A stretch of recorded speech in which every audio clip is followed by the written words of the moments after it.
Hello and welcome to episode 203 of Masters of the Forge. This is Adam.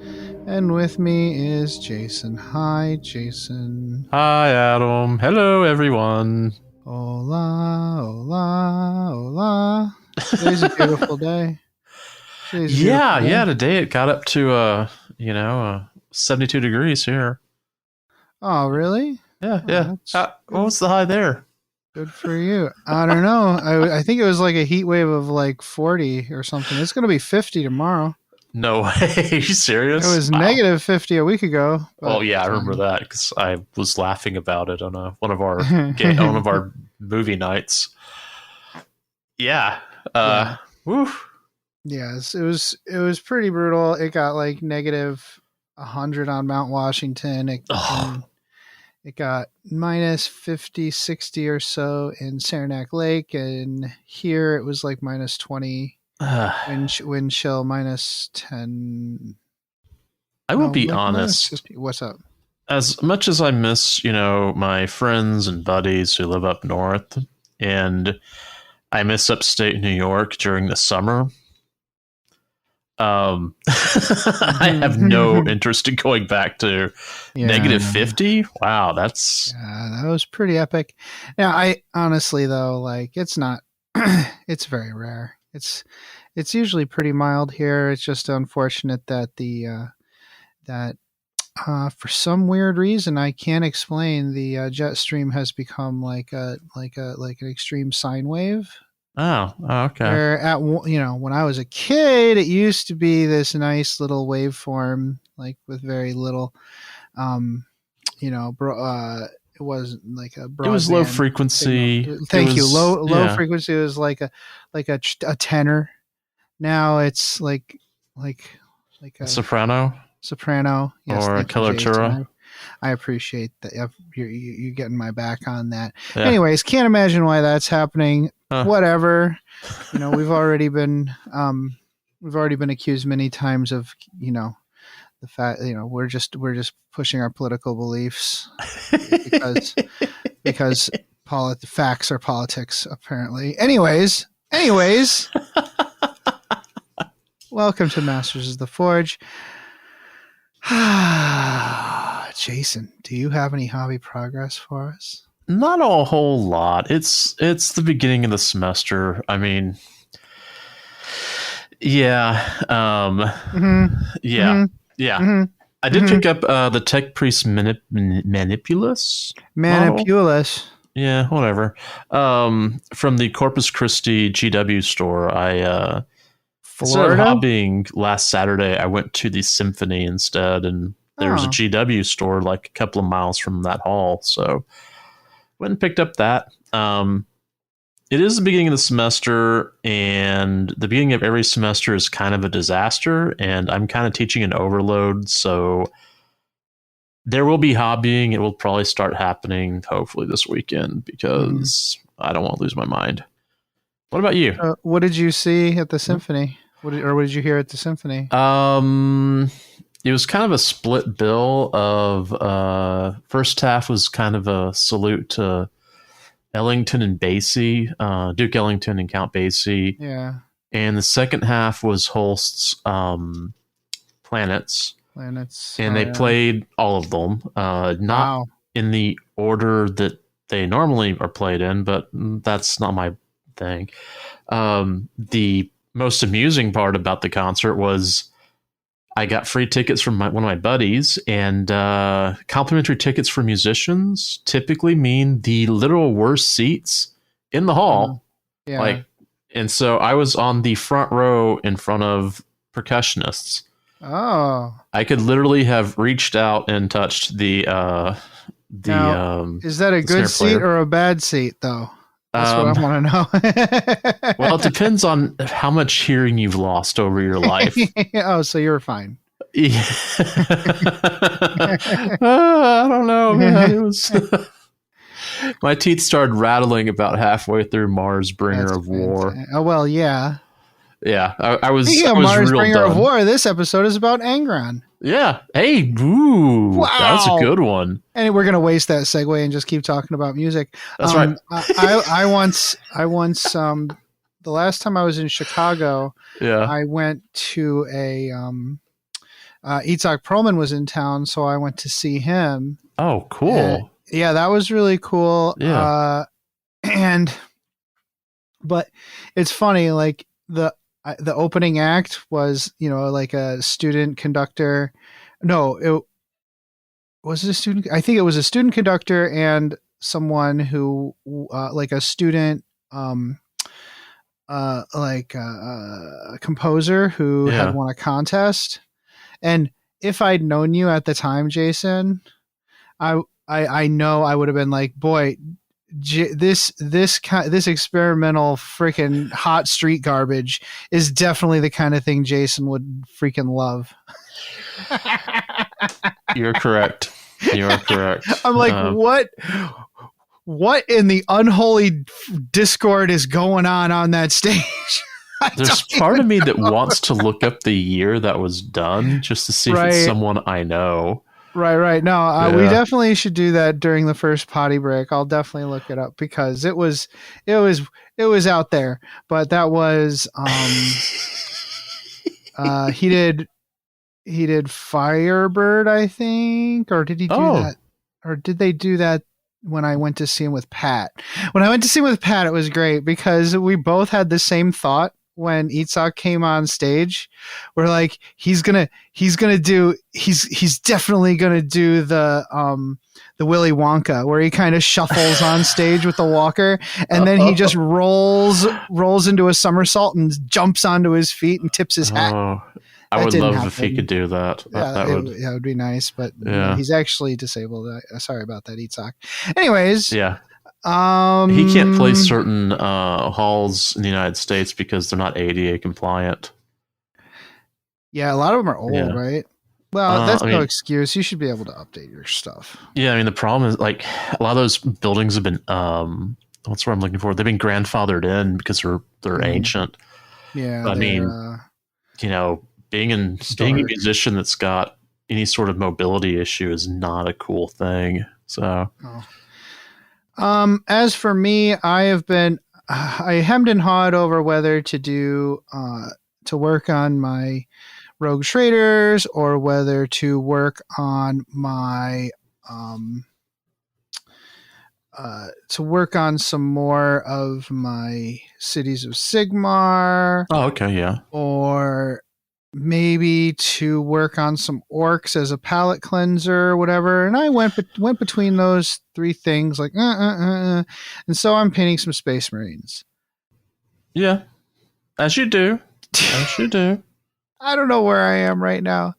My hobby, upstate New York. My hobby world is freaking just, it's just, I don't know what's happening to me. It's not a long-term project. I'm just going to do this one unit of freaking power armor dudes and paint them in the what are they called? The Aurora chapter, the green.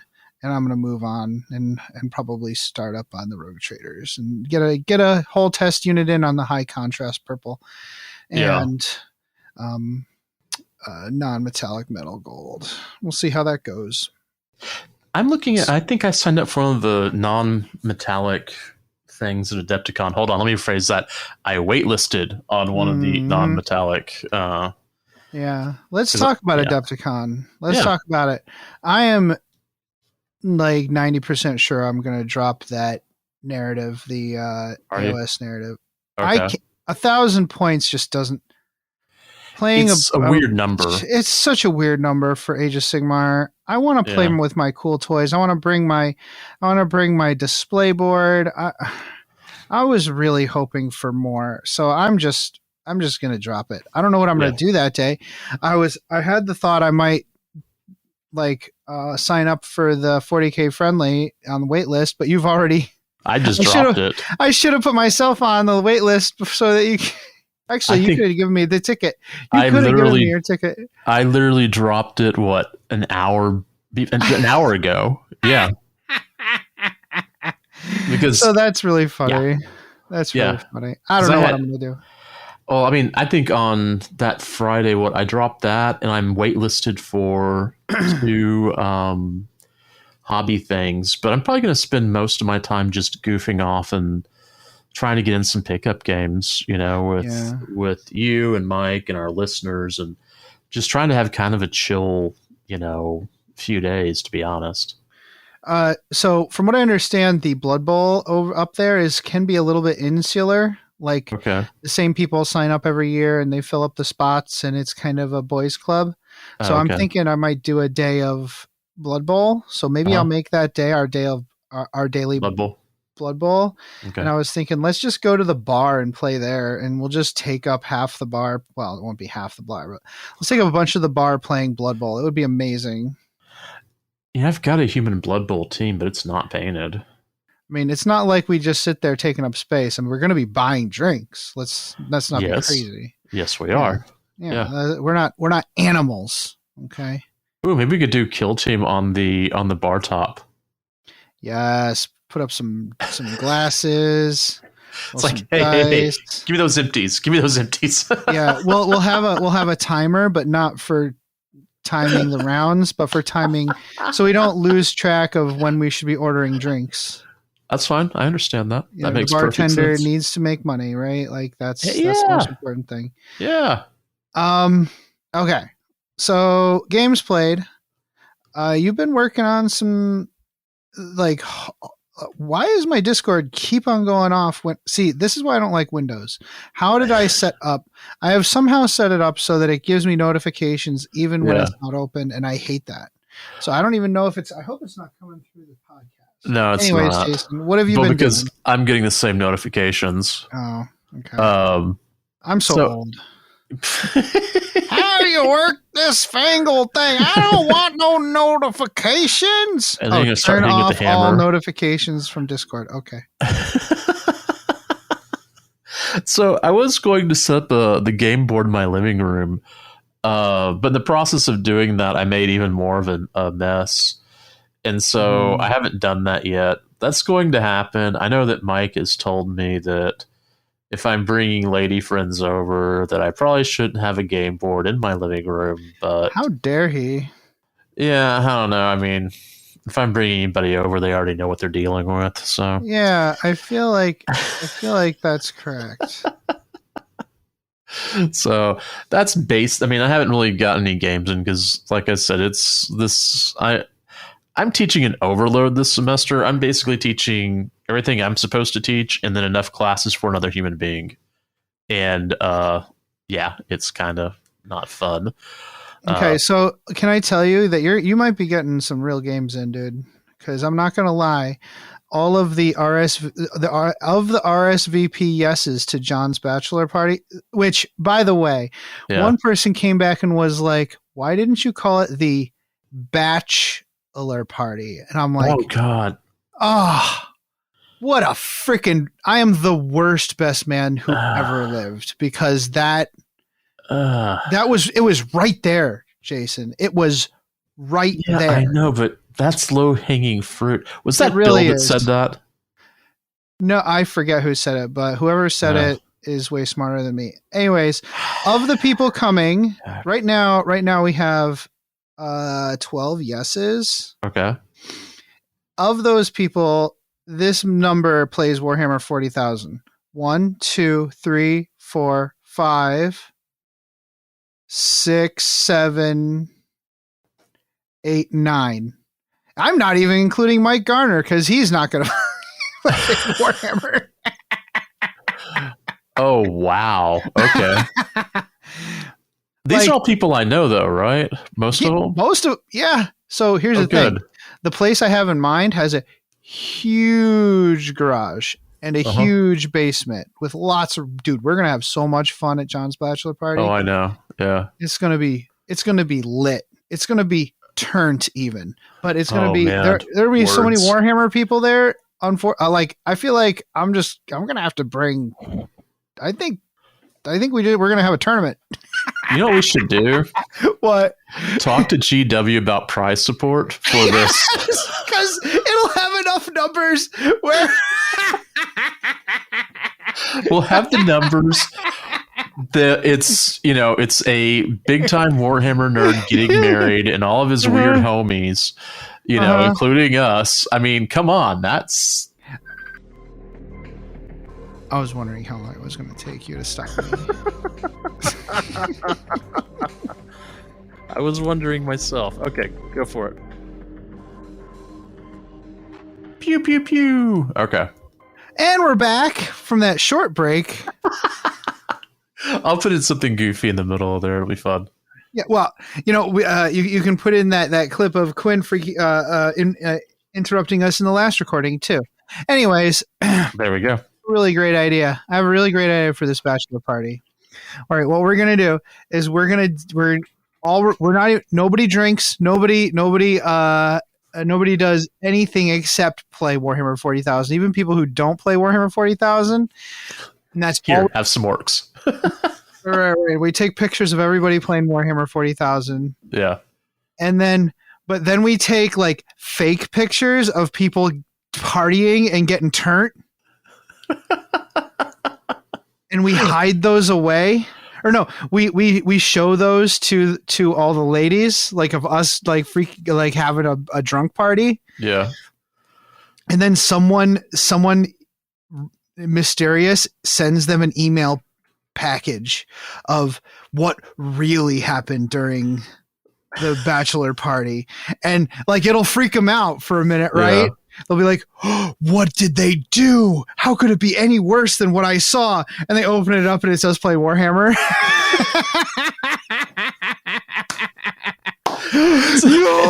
It's a video of all of John's bad rolls. Yeah. No. Even better. We actually hire dancers. Uh-huh. But instead of them dancing, they just play a game of Warhammer 40K with John. How great would that be? We'll pay you for an extra hour of work, but that hour has to be spent learning how to play Warhammer before you get here. And you all sweats, messy hair. Yeah. No, you are not to come with makeup on unless you really want to. Extra points. You have to wear a jacket. Extra points if they can convince the other player to flip the table. There we go. Yeah.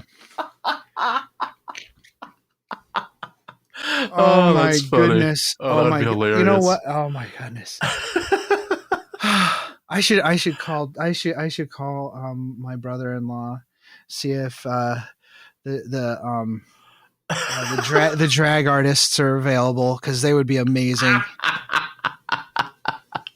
So those guys are fun. Anyways, okay. So on to your games played. Now that we know that I'm going to get a lot of games in this year. Okay.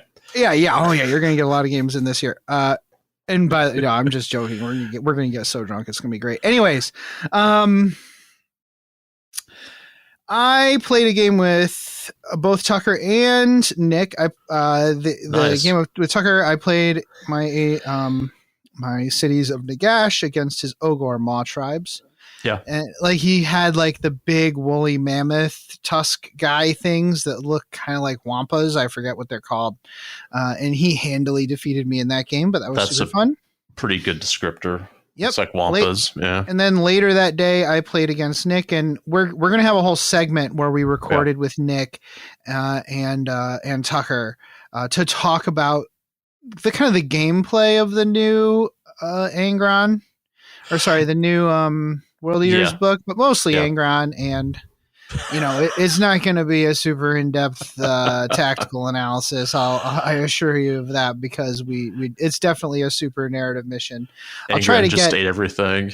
Yeah, it was a good. Yeah. It was a good mission. I really, when we describe it, I think you're going to agree that it was a pretty cool mission. So yeah, I'll try to get that on paper. I'll try to get that on the site as a on your tabletop download, because it was a cool mission. Oh yeah, definitely. All right, let's go beyond the fringe. What are you baking this time? Crepes. I decided to try my hand at those. I'd made them years ago, but I just couldn't make them in my own place, and I started up again last week. Made my first. What if we had pancakes but flatter? Yeah, I mean, I don't really like pancakes because they're like too thick. Right. Well, here's the thing about a crepe. a crepe is it can be it Sweet can or stand on savory. its own. Yeah. Yeah, it can stand on its own, or you could actually use it as like a taco shell for other sweet fillings. Yes, I did. I mean, whatever. Yeah. Yeah, no, yeah. No judgment here. I was being serious. Yeah, they're great. I had a great time making them. I just need to I need to work on them to make sure I know what I'm doing, because I don't have the same pans I used to have. So, oh yeah, get yourself some Tefal, and don't like leave them on the heat too long. Like, you know what I'm saying? Like, make sure they don't like bake off their nonstick. Yeah. Because my Aunt Nancy, who's like been around forever, you know, has always been like a really good cook and a really good baker. She swears by the Tefal pans, and I started using them and I love them. I actually own 2 small pans, so I can run 2 omelets at the same time. Oh, nice. 2 and 2 pancakes at the same time. So I'll do, instead of doing the pancakes on a big griddle, I just do them on these little Tefal pans, 2 at a time. Yeah, I love them. Love them. They're a little pricey, but not, I mean, not compared to people like, oh, you need to get a copper pan. Like, nobody needs a copper pan. Nah. Oh, cast iron, probably. I have never tried pancakes in cast iron, but I put so much butter down when I make pancakes that it wouldn't matter what kind of pan it was anyways. It's not cast iron, but it might as well be seasoned. Yeah, so, exactly. So crepes, and then today I actually made fideo. What's that? Hold on, I'm trying to figure out how to explain it. It's kind of like noodles, like short noodles. Fideo, Fideo, for those who want to look it up. A lot of tomatoes, tomato sauce, like pico de gallo, and some sort of protein. I put in chopped up chicken, and you start off with Spanish soup. Goulash. Maybe, I don't know. Here's the thing: everybody has their own idea of what goulash should be, and there's a group of people who are like, nothing is goulash except traditional goulash from wherever Europe, and I'm like, what's that mean? What is traditional goulash? Just like people are like, oh, you haven't had adobo unless you've had traditional adobo, and I'm like, which traditional are you talking about? Like, talking about Philippines, or are you talking about other? Yeah, exactly. Yeah. Because like, and even the adobo my family makes, like my Filipino family makes, is shockingly different from adobo that a coworker brought to like an international food day. Yeah. Like it's crazy how everything is legitimate is what I'm saying. This is kind of like jambalaya, except with noodles instead of rice. I think that might be the best way. So it's like soupy, like, or not soupy, but it's moist. Yeah, very moist. Yeah. Okay, I like it. I did reorder some more andouille sausage, so I can do jambalaya again, though. Jambalaya. Yeah. I have only attempted jambalaya once, and it came out good. It's like risotto almost. Yeah. Like, as long as you get that spicy sausage in there. Wait, hold on, phrasing. No. You know what I'm saying? As long as that's in there, you can kind of fake the rest. Well, and there's so many recipes, just like what's that other southern pot soupy recipe? Gumbo. Yeah, gumbo. Yeah. There's no wrong way to. Well, okay, there is wrong ways to do gumbo, but as long as it's actually gumbo, there's no wrong way to make gumbo, because it's intended to just you put in the things that you have. Yeah, it's kind of like leftover stew almost. It's like, what do you got left? Here, throw that in there. Yeah, my the chili that I've been making is very gumbo-ish. I've probably talked about it on here before, but I'm going to say again, like I've been making chili for like 25 years or so.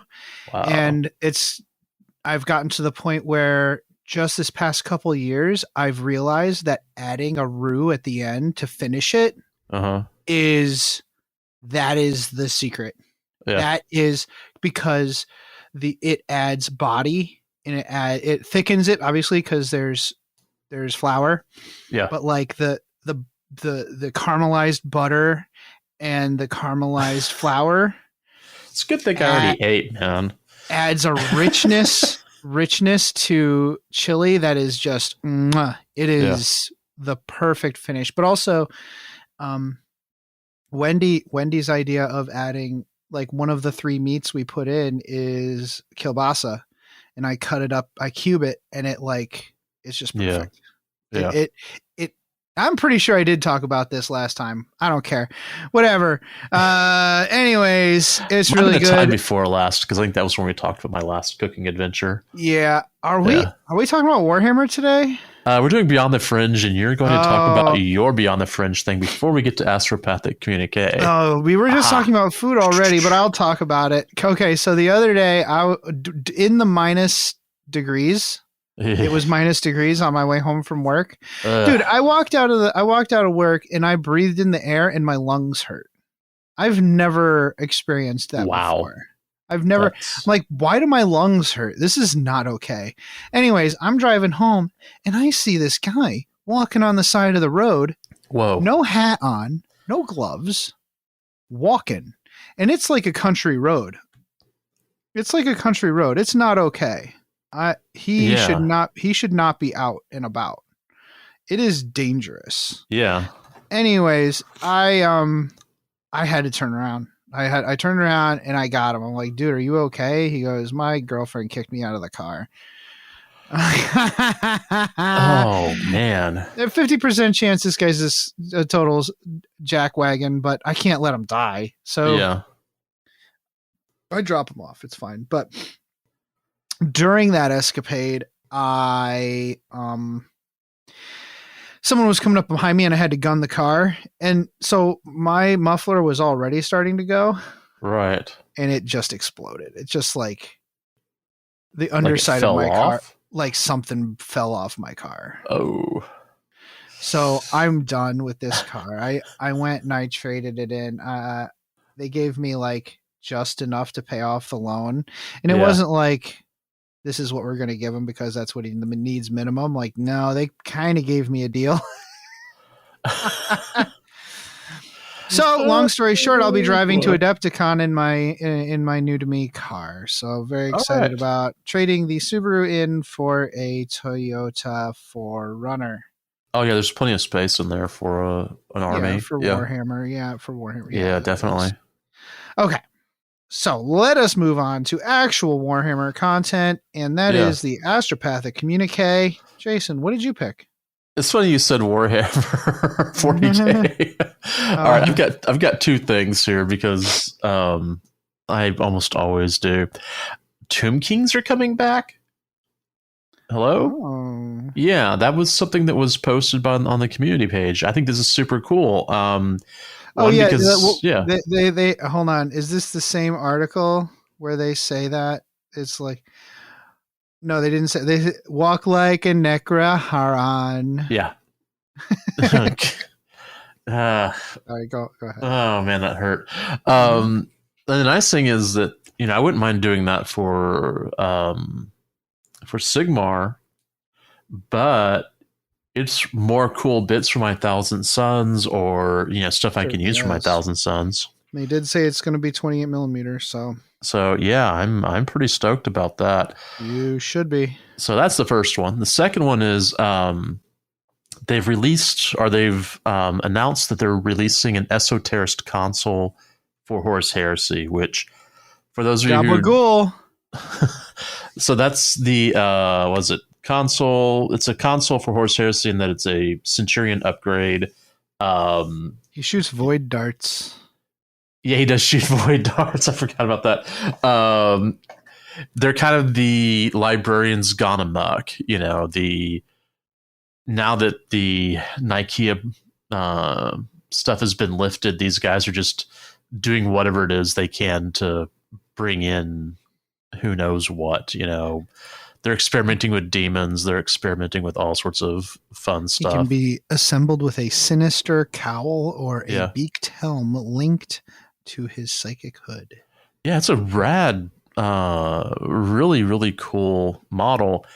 And the way that it reads is that this is the one for the traders, which means they'll do another one for loyalists. Oh, looking forward to it. So, yeah, I already know the next two things I'll be getting. So, yeah, fantastic. My pick was the Hand of the Archon. That's the Drukhari half of the new Kill Team starter. Yeah. So they're doing Drukhari and they are doing other guys. Is that a bird? Yes, there's a bird.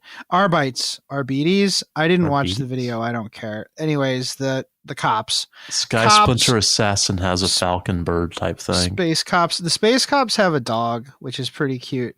But not to be outdone, these ladies and gents do have a burb, and it is a cute burb. I like him. He is a cutie. And I'm excited about these because it's kind of like a command squad for the Archon, and he kind of needed it. Or she, honestly. The Archon kind of needed it. I'm looking forward to this. I'm definitely going to pick this up. And I'll sell the space cops to somebody else, or I'll use them in my... Yeah. Wait a minute. What am I looking at? That edge highlighting is unreal. Dude, one of the pieces of terrain that comes in this is actually a 3D, like a hologram of the Zone Mortalis, of the Are you serious? boarding actions terrain. Yes. Oh, that's my rad. gosh, that's adorable.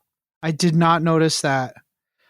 Holy cow, that's so cute. And I wonder, so does that mean I can 3D print a teeny tiny version of this terrain piece to put in the teeny tiny hologram, and then in that have a teeny, and just have like don't hurt yourself. Action Inception. Yeah, no, dude, that is so cute. I love. They're so little smart. blips. Print teeny tiny models of my kill team and put it in there. That is a really cool kit, though. The edge highlighting is amazing. It makes my eyes hurt. Yeah, there's a bunch of different. It's mostly like Kabbalite warrior looking models, with rifles, but there's definitely like a shredder in there, and some melee weapons, and even a few things that look more witch like or rack like from the different corners of the Drukhari army. So it's truly like an Archon's retinue, and I think that'll be really nice to have. Currently, they just have a bunch of weird HQs that don't really work, and I suspect that you'll be able to attach the different retinue to this command squad, like the Astra Militarum has. They have the adjuncts. I'm just guessing here. Right now, they're just worried about putting them out in Kill Team, which is fine by me. That's okay. Yeah, and that happens. I mean, that's what they do. Plus, with our supply chain crisis, I mean, it's a freaking disaster. Yeah. So, anyways, I'm looking forward to that. Looking forward to adding that to my Drukhari army. Well, I know we just had a break, but let's go ahead and take another one, and we'll be right back.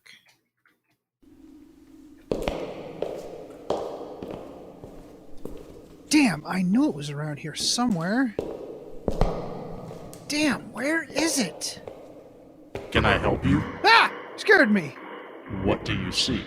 I need the perfect scenario for a narrative game I'm running this week, and I can't find one.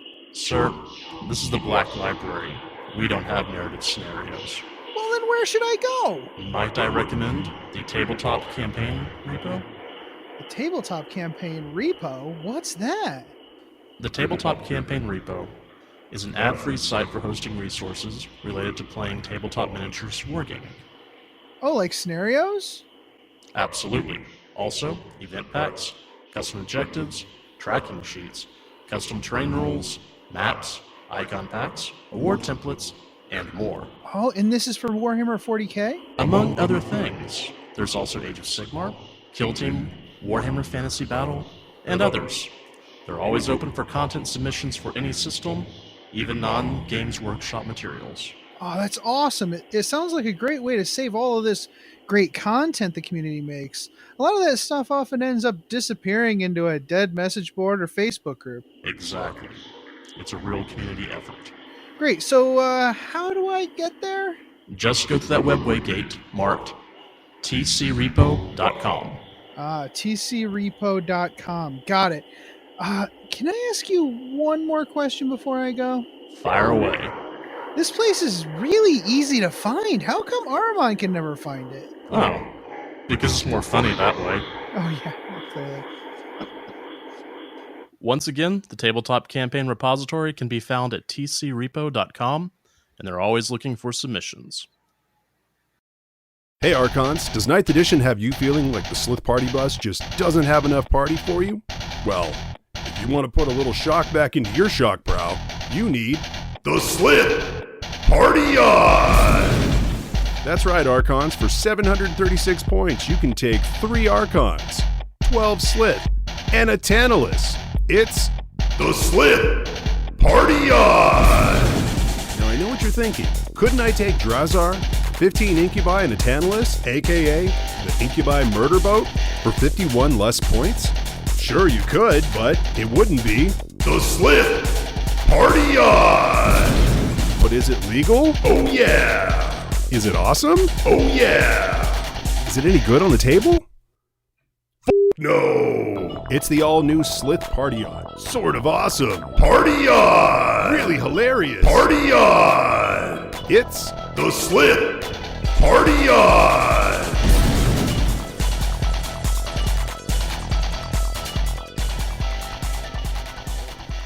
Welcome back. So, we just had the weirdest break. We did. Arks of Omen 2, Angron. We're going to talk about the lore now. As usual, we have paraphrased and taken notes so that we can talk about and share with you the lore of this new book. There will be spoilers. It's a very abbreviated. It includes our musings, our thoughts, our jeers, our cheers, etc. So it opens up with a scene of a radical inquisitor being burned at the stake. That works. They're being burned at the stake because they had a foretelling of the reemergence of Angron. So they're like, oh, this heretic is spreading lies and rumors. Right. But the best part is like immediately after that, it's a scene of Angron from his point of view on the deck of his ship, the Conqueror. So the deck he's on is open to the void, but that doesn't really seem to bother him too much. He's just got seriously? Yeah. Well, no, he's fine. Yeah, he's just gotten done doing some killing. He hates sorceress mutation on his ship. Like he looks around, he's like, I hate all this. These like chitinous shells and spikes and stuff. Like I hate magic. So he's took his temper out on a bunch of doomed people in one of the cathedral spires that had been built in relative recent years. He also hates the stars. Hates those because they're clean and bright. And he likens he likens the people on those stars to the privileged people who once watched him and his buddies do battle in the gladiatorial arena. Wow. Like anybody who's like happy and living their best life on some clean planet somewhere, he's like he thinks of those people as the privileged onlookers to his gladiatorial conquests. So he has nothing but disdain and hate for these people. Wow. It's cool that it kind of gives a little bit of his like motive, you know. He sounds so pleasant. He's a nice guy. Yeah, doesn't he? So actually I'm still just amazed he's standing at the void. I guess just letting the void tear off all of the stuff that was all over him.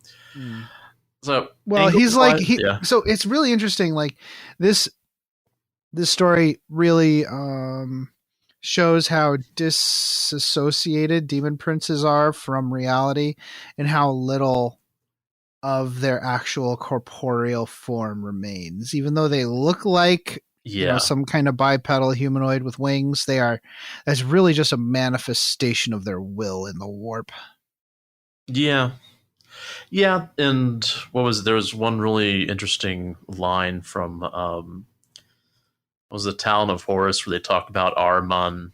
If you could see the how his he didn't really have a face anymore because he's ascended beyond being a space marine. But anyway, Angron flies into space to face a preternatural light ahead. He can fly in space, of course, because reality is meaningless to him. He's gazing at the source of his current ire, which is a warp beacon about one jump distance away. This is almost like a dream sequence, to be honest. Okay. A bunch of the stuff with him is, and with good reason. Yeah, and he has a huge armada behind him, including the Clarion Dire and Ark of Omen, as well as lots of captured vessels of Imperial and Xenos origin. He's also been followed by innumerable ancient World Eaters vessels, some of them still marked white and blue. That's incredible. But of course, slicked with brass blood and gore. The World Eaters were gathering to him like moths to a flame, and he couldn't recall if he'd gathered them himself or if it was Abaddon's doing or some other force. He doesn't care. Yeah, he didn't care. Angron has no intention of engaging, or had no intention of engaging in any concerted defense of the Ark, or following through with any detailed plan of Abaddon's, because of course he didn't. Angron's missile, the light ahead, the coral engine at Malakabale? Malakabale? I'm pretty sure Malakabale, yeah. Sure. Remind him of his stupid dad and Astronomicon, and he wants to snuff all that out. Oh, yeah. Stupid dad. Man, just Angron I'm just dad. lying. You're dad, and I'm Angron. Dads and Angrons don't mix. Meanwhile, aboard a different Ark of Omen in the it's called the Stygian Heart, and that's commanded by the Scourged. Yeah. These are the guys who know guys. Yeah, they know every lie spoken by man. They were mentioned briefly in the last book too. They're scrying on Angron, although it's difficult to maintain a link because of how, for want of a better phrase, anti-magic Angron is. So it takes like a whole coven of them just to spy on him. Their commander, his name is Apapari. Aha. Yeah, you got me this time. Yeah. Apapari Ken, Lord of the Tome Weavers. He is with his elite guard, the Ninefold Curse. These are great names. They are keeping an eye on Angron, following him closely, but not too close. They don't like that he's the, quote, anathema to their magics. So I have a hard time following this section. All of this, it's like Tome Weavers. Are the Tome Weavers Thousand Sons? Because they're Zinch, but I think these guys are I think they're just Zinchy. They are these Scourged. Yeah. Okay. A lot of the information in this section is delivered through the dialogue, which I don't mind usually. I think it's a lot. I don't know. I kind of like that, but there's a whole lot of 40K proper nouns being thrown around and not ones that I'm familiar with. Right. So it's all just like Quaswato says this, and well, we were at blah blah blah, and I'm like, I don't know what's going on here. Well, if it makes you feel any better, they probably just made it up for this book. Well, they did, yeah. They seek something at Malakabale as well. They don't really care about the Coral Engine specifically, but they are concerned that Angron will wreck whatever it is they are looking for. Huh, I wonder why. So even though they're hoping that Angron will help them win the world, they kind of want to get their prize before he can dumpster it. Yeah. So they also know Abaddon is looking for something himself, but it's unclear to them if it's the same thing. Yeah. They do have faith that Zinch will help them, or aid them at least. The Coral Engine is too bright to allow them to scry very well, and they can't send scouts because they did not get there very much before Angron, and if they did get there before Angron, he'd eat them anyway. Mm-hmm. There wouldn't be time to respond to the scouts' report. They were forced to try and time their attacks simultaneously with Angron's. I don't know. I think I just let him destroy the place, but whatever. These guys sure are douchey, and gosh, are they sure playing with fire, attempting to use Angron as a pawn for their machinations. And yes, I'm sure it will end well for them. That's what you do when you know, try to pawn out a force of nature. Yeah. Well, and he's still a Primarch. Yeah. He's not, I mean, he's a missile. He's a force of nature, but he's still a Primarch. So, and we've seen his model, and whenever we start hearing the his rules, I think we can all agree that, yeah. Yeah. So, okay. So shifting gears there's a section describing Fleet Quartus, the fourth Indomitus fleet. Indomitus Fleet Quartus is commanded by Fleet Master Trinicus Abcondus. Boy, that sure is a 40K name. Boy, I'm sure glad I didn't select that part of the notes. Yep. Let me go check my part of the notes. They weren't slated as a spearhead with a specific goal like the other fleets. Like, one of them was going this way, doing this thing. Another one was going this way, specifically attacking this section. That's not what's happening here. Instead, the role of Fleet Quartus was to clean up the rear guard. So when one fleet goes through, they come in behind and look for they strengthen positions, relieve any forces that have been kind of beleaguered or stranded, destroying any threats that went to ground. Like a bunch of threats probably went to ground when the other Indomitus fleets came through, and when they passed, they probably they poked their heads up like little groundhogs, and it was Fleet Quartus. It was Fleet Quartus's job to snatch the heads off of the little guys as they poked their heads out. Is that a Bunny Foo reference? Hopping through the forest. Yeah. Okay. Yeah. Just checking. So the battle groups of Fleet Quartus found nothing but hardship in their duties. They were spread very thin, and each because they kind of radiated out from Terra, kind of, and covered a lot of ground. But they were all somewhat autonomous, meaning that any poor decision making, any like bad leadership is concentrated without support from someone who knows what they're doing. So they didn't really work with a lot of checks and balances. So every variety of threat beleaguered their fleet. Any Xeno species or chaos sect you can think of, not to mention perennial issues like food, fuel, personnel, etc. These troubles were all punctuated by a new rash of warp storm on the eastern front of their advance. Abcondus actually joked Riley that he didn't even want to think about the hardships of the fifth cursed fleet because he figured his fourth fleet could give them a run for their money. Yeah, I don't know. I keep thinking Donner family. Yeah. Of course, then against Chaos are probably eating each other anyway. So, all right. Ordo Hereticus Inquisitor, Lady Gloria Imagna. See, I read ahead in the notes. All right. Came with an offer of mutual aid for Abcondus. She and her acolytes had found a machine of incredible power on Malakable Bell, whatever. I still can't get that one word. Which dated back to the dark age of technology. She promised and pinky swore the device contained no abominable intelligence or warp corruption. That seems like a lie. Yeah. I don't know. I keep hearing Maury Povich, saying that's a lie. She said it could act as a beacon similar to the Astronomicon, which I can't believe I managed to nail that one. Too similar, it seemed, as it did require Psychers to focus the energy and Psychers to fuel the device. With the authority of both the Fleet Master and the Inquisitor, that fuel could be requisitioned. Ooh. Although the Fleet Master agonized over the decision to feed the Coral Engine, Inquisitor Imagna had no compunctions. She saw Psychers as things. Oh, how pleasant! She's a sweetheart. She sounds lovely. There were tools gifted to mankind by the Emperor, and they should be regarded as little more than a spanner or a microwave oven. Yeah. Wow. Yeah. Yeah, she's great. Yeah, isn't she? I mean, she just sounds lovely.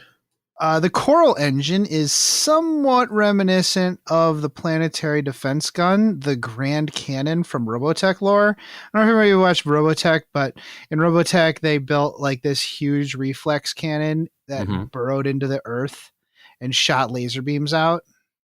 Pew pew. Like giant laser beams. You know, SDF-1 had a super cannon. This is like a planetary defense version of the SDF-1 super cannon. Oh, okay. Yeah, it was like a doomsday weapon, and it was treated as such in the lore of Robotech. Like everybody who saw it that wasn't the guy who made it was like, this is a bridge too far, dude. This is a bad idea. It can destroy fleets. Yeah. So the Coral engine is made of the following parts: a resonatum, which is a huge 401 foot wide tunnel ringed with coils and mechanisms. The siphon coil, which is the equipment that extends from the base of the resonatum to the center of the planet. It not only harvests geothermal energy to power components of the Coral engine, but also elements which are used to regenerate broken or faulty equipment, so it can fix itself. Right. The sanctum, the core of the engine, is situated within the space of the siphon coil itself, so it's like inside the coil.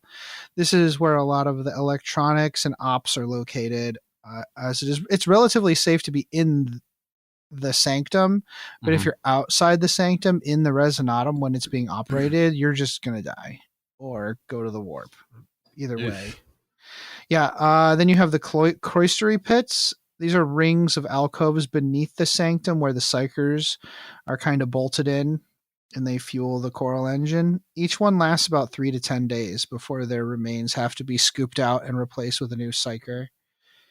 The focusing vane is a spire extending above the sanctum, and it was crewed by 4 short-lived astropaths. And it directed the influence of the Coral engine because it can be directed. Yeah. But I mean, they have to reload the astropaths pretty soon. Yeah. Yeah. I like the short-lived as the modifier. Oh, yeah. Oh, sure. All right. So once the Coral engine was made operational, the eastern front of the battle fleet's advance opened up. They were able to finally navigate around warp storms and maintain contact with other battle groups, thus reducing the negative impact of degraded command and control. The astropaths and navigators began to see a resonance between the Coral engine and the Astronomicon. What's more, they reported that the warp storms were abating in the light of the Coral engine. This is interesting. Yeah. This is actually really quite interesting. The power of the Coral engine wasn't just a passive benefit, but it could also be focused. If a battle group was facing a particularly supernatural diabolical threat, the power of the Coral engine could be Care Bear stared at that conflict. I read that before and it still makes me laugh. Making it difficult to summon demons, and even when they are summoned, they are short-lived. Yeah, like blast them away. Yeah. The success of the Coral engine was such that Fleet Master Abcondus relocated his battle group to the Malak system to defend it. He knew full well that the engine would soon be the focus of the enemy's ire. They also pressed the population of Malakabel in directing a fortress of light around the location of the engine to protect and venerate it. No doubt this quasi-church and the worship of those who visit it and venerate it actually helped fuel the engine within, at least to some extent. Fortress of Light reminds me of Robert Jordan book, Wheel of Time. Yeah. Titan also bore witness to the emergence of the Coral engine, because of course they would.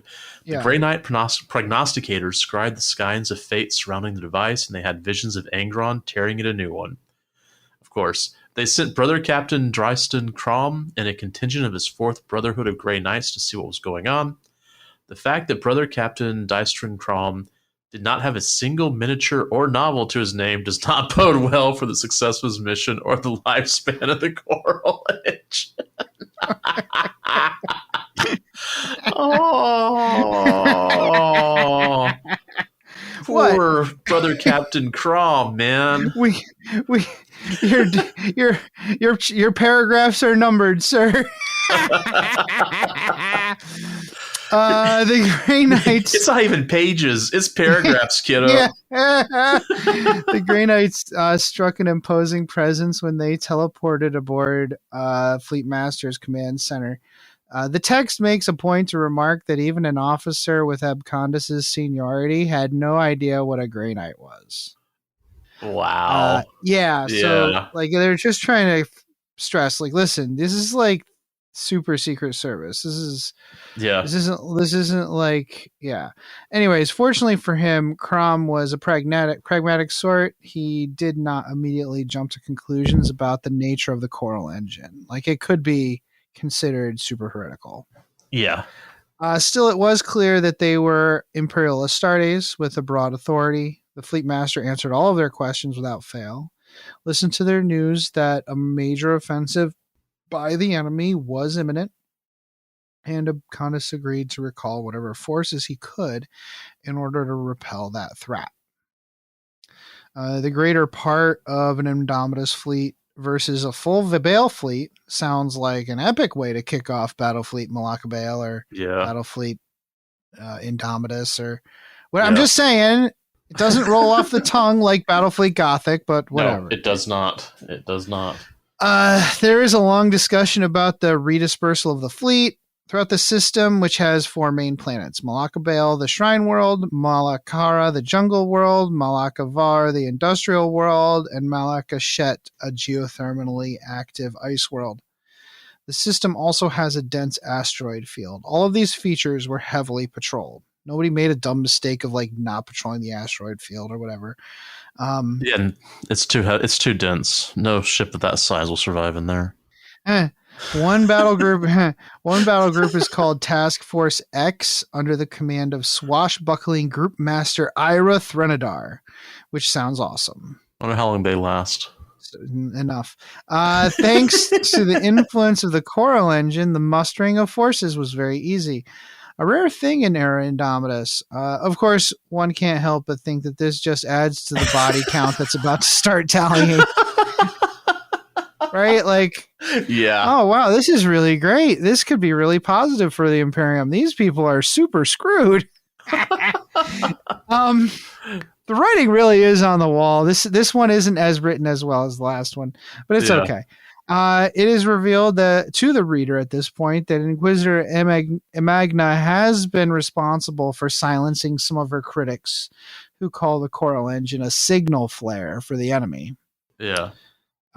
In quotes. Also, she is partially responsible for the regional warp storms that cropped up. Yeah, she helped cults throughout the sector complete various rituals so that the fleet would be bogged down and forced to help her with her work. It also is, and in the beginning, that opening paragraph where it talks about the person warning them about Angron getting burned at the stake, it was at her orders. Oh. Yeah, she's a piece of crap. Yeah, she's, like I said, isn't she lovely? Isn't she wonderful? She's a piece of crap. Anyways, moving on to the Malak Onslaught. All right, so the enemy attack started with what seemed to be a strong, heavily committed feint attack from beneath the system, with the Ark of Omen at its center. Although the Fleet Master was very wary that there might be attacks from a different angle, the response plan fully played out before the true assault began. The fleet would have to totally regroup in order to face the reinvigorated threat. Oddly, the feint was not planned as such. It was the Tome Weavers. Their entire fleet except the Ark of Omen was decimated. Wow. Okay. Yeah, they showed up at like just a little bit before Angron, and they got their butts handed to them. Yeah, and I kind of found them interesting, and well, bye-bye. Well, the Ark of Omen is still there, and the Tome Weavers on board are still there. It's just everybody else died. Yeah, that's true. Angron showed up in the midst of the system, the clarity of the Coral Engine making it safer to do so.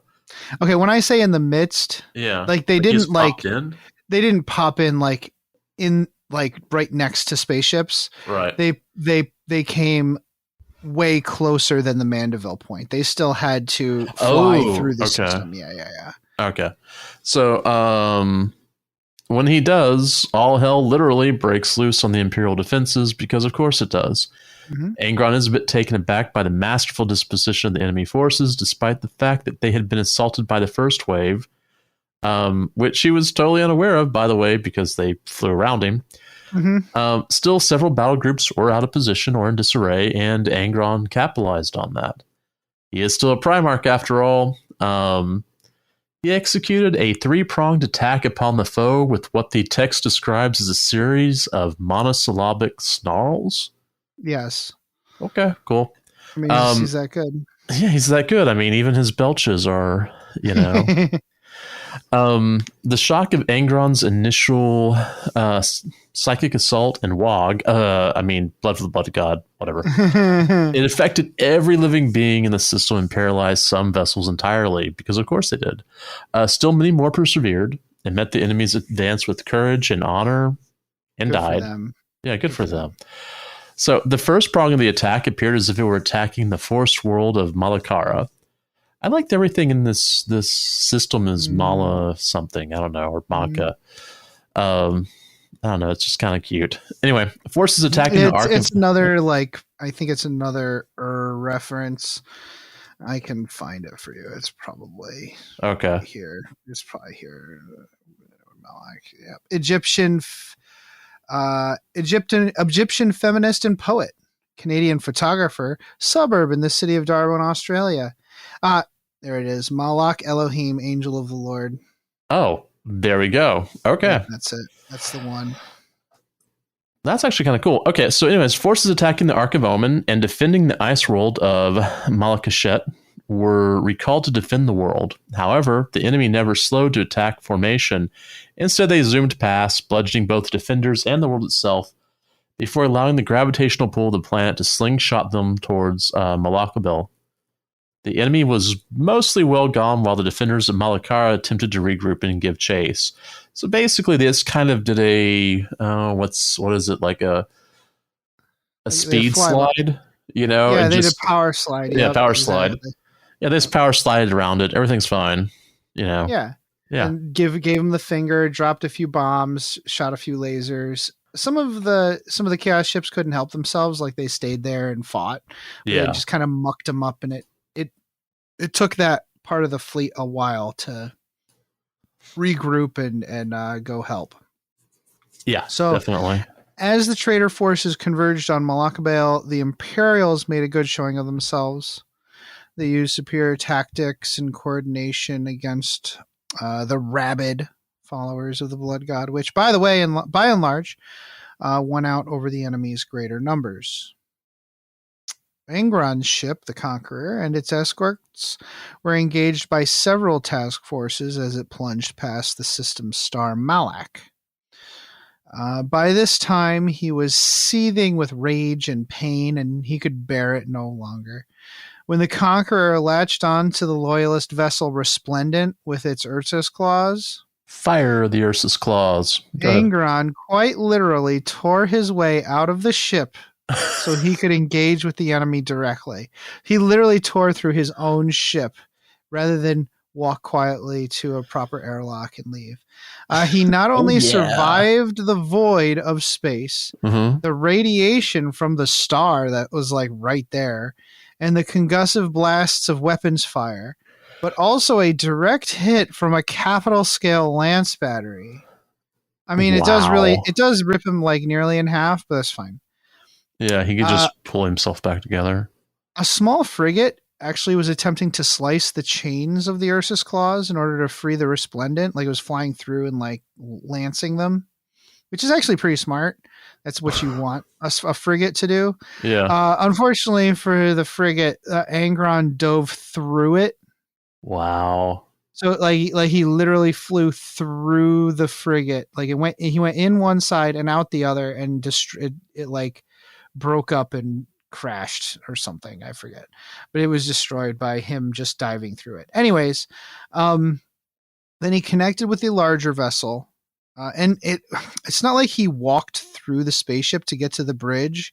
His essence kind of surged through the ship and manifested on the bridge. Yeah, so teleported almost. Yeah, kind of. Yeah. And that's where the swashbuckling group master Threnodar awaited him with her sword drawn. Well, so much for her. Great idea for a captain. Too bad we won't be seeing her for another paragraph.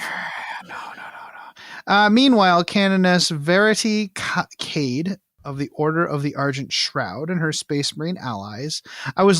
It's really hard to read. So they gave us a PDF this time. Yeah. But it's protected, so you can't search it. So I tried to go back and find which chapters, or which Space Marine chapter was aiding her. I'm sorry, I can't find it. But anyways, it might have been Rift Stalkers. I'm not sure. Okay. I'm talking out my butt. I don't know who it is. Anyways, they were stationed at the ice world of Malakara, and they decided, well, one of the admirals said, you need to go. Don't worry about us. You need to go to Malakabale. So they drove at the World Eater's Ark of Omen, the Clarion Dire. Mm-hmm.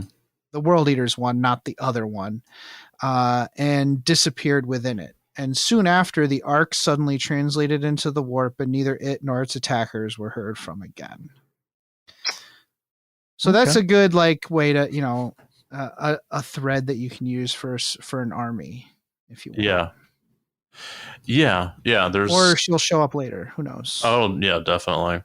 So other prongs of the World Eaters fleet were striking at Malakabel piecemeal. The organized defensive strategies and emplacements of the Imperials were holding their own against this disorganized thrust, and they would likely have prevailed were it not for Angron. Suddenly, Angron. Mm-hmm. When the Primarch was done with the Resplendent, he dove at... so he was done with the Resplendent, which means that he took out that really interesting captain that we thought would be... Off-screen. Yeah, off-screen. So there wasn't even another paragraph. There wasn't even a sentence. Anyway, he drove with the Malakabel like a flaming spear of rage. Throughout the system, but primarily around the Shrine World, the battle had devolved into a chaotic scrum of indiscriminate void warfare and boarding actions. Angron wasn't interested in any of that, however. He plunged towards the planet and the source of his ire. He's really pissed off at this engine. It makes his head hurt real bad. Obviously. All right, so Angron do be mad, and he dove towards the planet. Well, also he has daddy issues. It reminds him of his dad. Really? Okay, sure. Well, I mean, Primarchs are all about daddy issues. Yeah, that's unfortunately even the loyalist ones are all about daddy issues. Yeah. Well, I was just thinking about, Guilliman and Russ. Yeah. Yeah. So anyway, Angron's mad. He dove towards the planet, enraged at the coral engine, splitting the clouds and taking anti-orbital fire. He did get vaporized by an orbital laser, but his unquenchable killing rage drew his corporeal vessel back together, and he swept onward, too furious by far to die. That was a quote. That is a direct quote, yeah. Yeah. He drove straight through the void shields and took on basically an entire army by himself. I heard about the game you all played. Yeah. Yeah, sounds about right. Angron chose to carve through the defenders first because, business before pleasure. Sometimes you just have to... Well, this was pleasure before business, but that's fine. Sometimes you have dessert at the beginning of the meal, right? Mm-hmm. He wanted to terrorize them and kill them to a man before proceeding to the engine itself. Angron's psychic influence and the sheer volume of blood he'd spilled in Khorne's name started to bleed through reality and do battle with the energies of the coral engine. He did get a bit annoyed when he noticed that some of his troops had started their own orbital drop. Nah, dog, these are my skulls. So he was territorial. Facts. Yeah, he's like, how dare you? I got this. How dare you? These are mine. I'm fine. These are mine. I'm winning. Yeah. So reality is tearing. Forces are actually entering the battlefield from orbit on a bridge of literal flame. Or I guess if it's from the warp, is it figurative flame? I don't know. That's a good question. It's a huge battle scene that does not really require us to go into full details about. There's a map here. They fight. Yeah, like they this, fight. like They fight. if you're reading a Shakespeare play, it just says they fight. Yeah. That's basically what this is. There's a map that shows that Malak is in Imperium Noctis, but that doesn't make any sense to me. It literally that map makes no sense. Well, I mean, we've talked about some of the maps being a little oddball. I'd be interested in actually seeing what the real book looks like. They didn't send us one, by the way. Okay. We haven't gotten a real one of this book or the World Eaters yet. I'm not even sure if it's yet. Like, the people are talking about how the supply on these is pretty jacked. Yeah, it doesn't surprise me. Not with the big surge in COVID over in China. I think maybe that has something to do. Anyways, that's neither here nor there. So aboard the Ark of Omen, Stygian Heart, commanded by Apopori Ken of the Scourged, they'd been hanging about waiting for a sign from Tzeentch. Instead, Vashtor shows up and fixes their ship. For now, Angron, backed up by a horde of demons, including his 8 bloodthirster pals, carved through the Imperial defenses until Inquisitor Imagna ordered all the limiters be disabled on the Coral engine. All the lesser demons were burned away into nothing from whence they came, and the demon princes slowed their advance as if against a terrible headwind. Angron led the charge into the sanctum, where he and his bloodthirsters were met not only like the gale of psychic energy from the engine, but from over 60 Grey Knights. Angron was nearly banished, actually. Mm-hmm. But with his bloodthirster's assistance, he was able to make a good showing of himself. After a swift duel with Brother Captain Crom, he's basically got chopped in half. Yeah. Yeah. We knew that right from the beginning. Yeah. We knew that when he didn't have a miniature. Oh, yeah, he didn't have a miniature. Angron launched himself at the Coral engine, channeling all of his hate and rage, and that of the blood god into a single smiting blow. So here's where it gets. This was pretty cool. There's a 2-page vignette of 8 different people from different reasons on all different species, each killing a foe for different, like even like Imperials, right? Right. But then in the next scene, Angron is experiencing all of these killings as he's striking out at the Coral engine. Yeah. Because all of these killings are killings that are happening in the galaxy at the same instant that he's striking out at the Coral engine. Oh, that's and crazy. All of this bloodshed is pleasing to Khorne after all. So it doesn't matter what it is or who's doing it or to whom, right? Right. So as he struck the blow, miraculously, for a moment, the nails were quiet. Wow. He knew peace and clarity for the first time in millennia. Wow. And then at that time, he felt the presence of a massive being behind him. The being he sensed had a blade, which the text describes as massive as the circumference of a world. And the being was very, very angry. Wow. Okay. Well, I was looking at the map real quick that you were talking about, mm-hmm. and there's a really sweet map, like the build of the Coral engine. Yeah, that's actually that's really cool. That's really cool. Yeah. So Angron sensed the entity's wrath beating against him like a pyre of tortured stars and knew awe. That's the direct quote from the book. Yeah. He wanted to defy whatever was trying to kill him, but as it turned out, it wasn't trying to kill him. It was acting through him. Angron and his god smoked the Coral engine, annihilating everything, including Angron's own physical form. Oh, wow. Okay. During his disapparition, he had more visions and got a sense of Khorne's perspective before he was thrown back into reality on another battlefield somewhere else in the galaxy. Enraged at the fact that he wasn't finally given, permanent sense of peace, he waited in to take out that anger on the unfortunate souls before him. Wow. Okay. So the murder curse. So the destruction of the Coral engine essentially released an explosion, let's see, so catastrophically powerful that it tore Malakabile itself in two. And a warp storm boiled out of that, of course. A murder curse plagued the bulk of the survivors, turning them into crazed maniacs. Meanwhile, Vashtor took command of the Ark and dove towards the dying planet. He used shipwreckage as shields against the planet's death throes and restructured the vessels that came apart around him until it finally rested against the target of his interest. The text is vague, but it's some kind of mineral that had been trapped within the planet near its core for a very long time.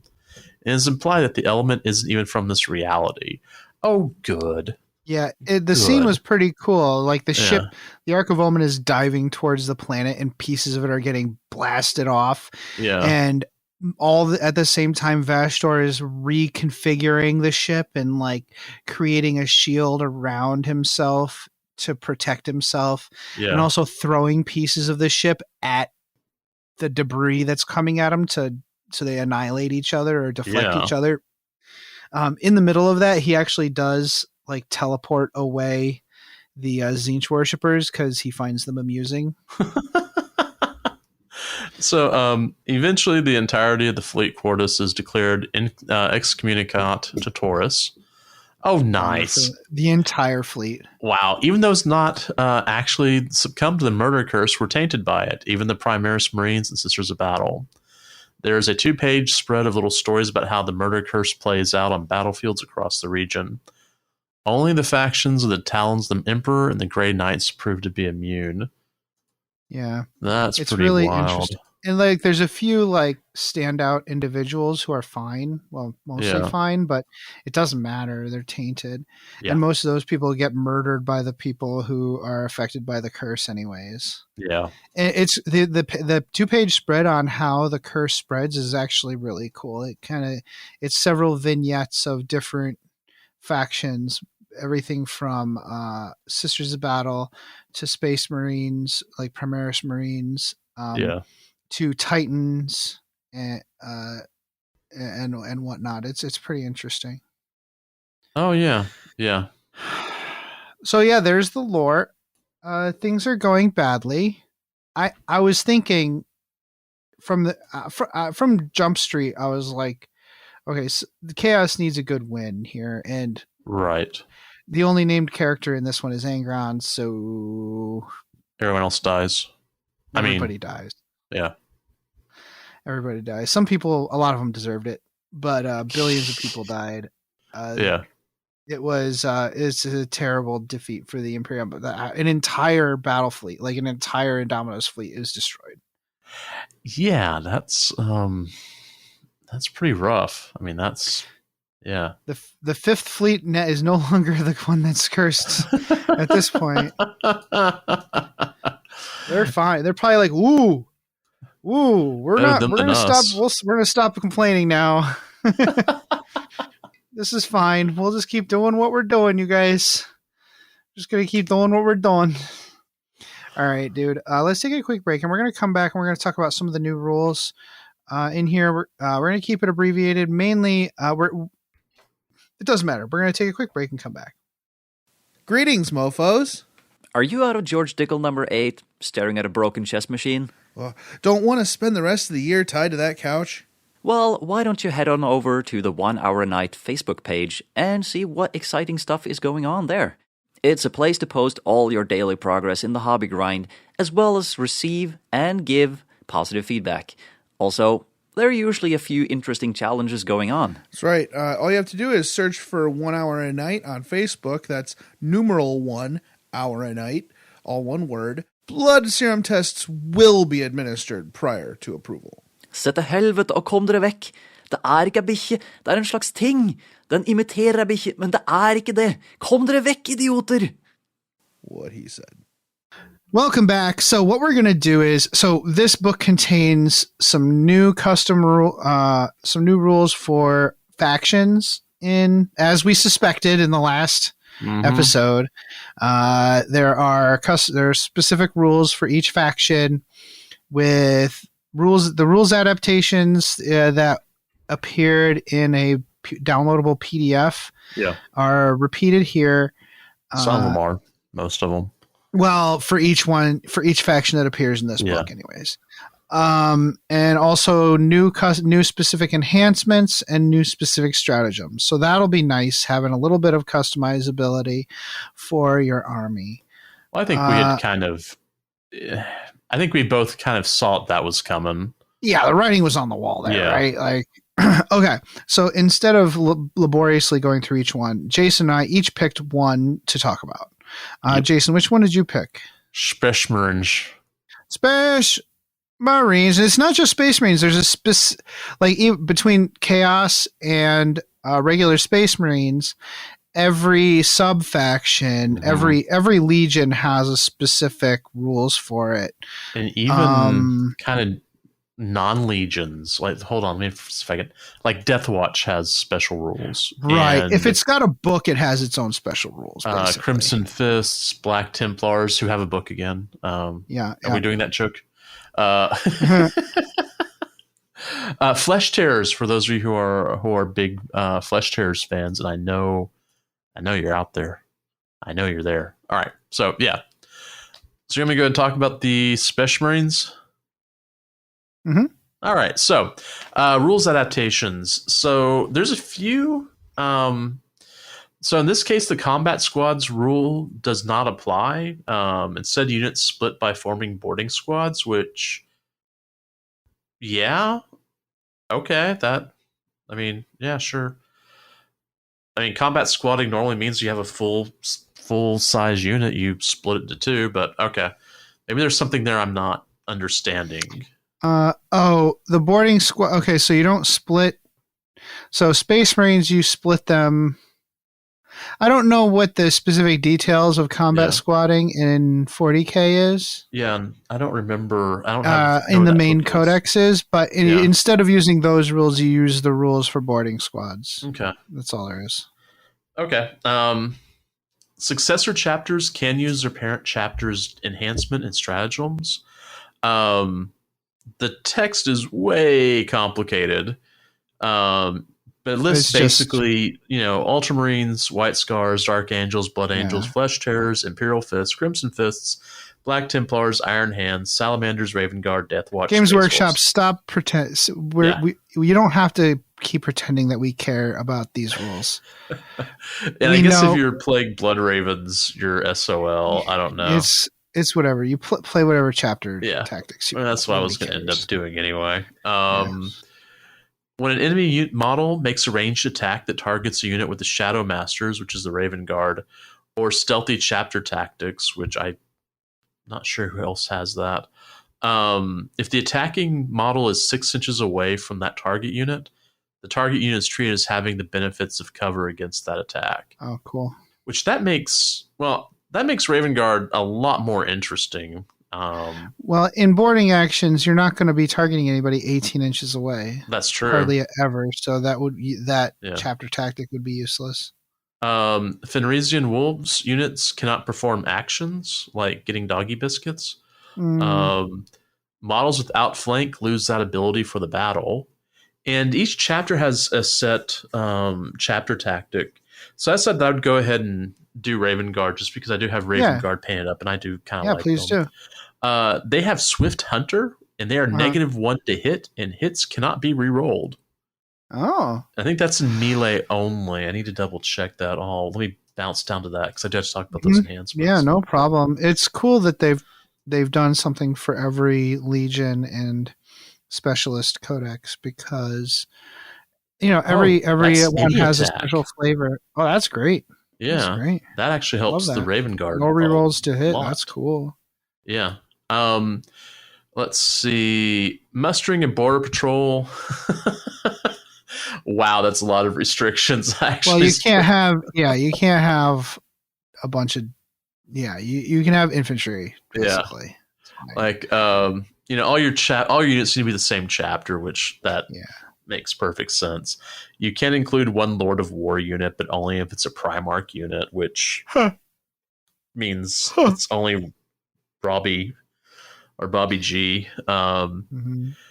You can include a fast attack unit, but only if it's an assault squad that's not equipped with jump packs or Fenrisian wolves. I mean, there's all sorts of interesting stuff in here. Yeah, it's just assume that the mustering and boarding patrol section in each of the factions contains units that make sense for a boarding patrol. Yeah. That's all there is to it. One interesting thing is that I didn't even think about is you can only add one servitor unit if your boarding patrol detachment includes a tech marine model, which that's kind of an interesting, but I mean, I was thinking they've got like the power claws and a couple of other things.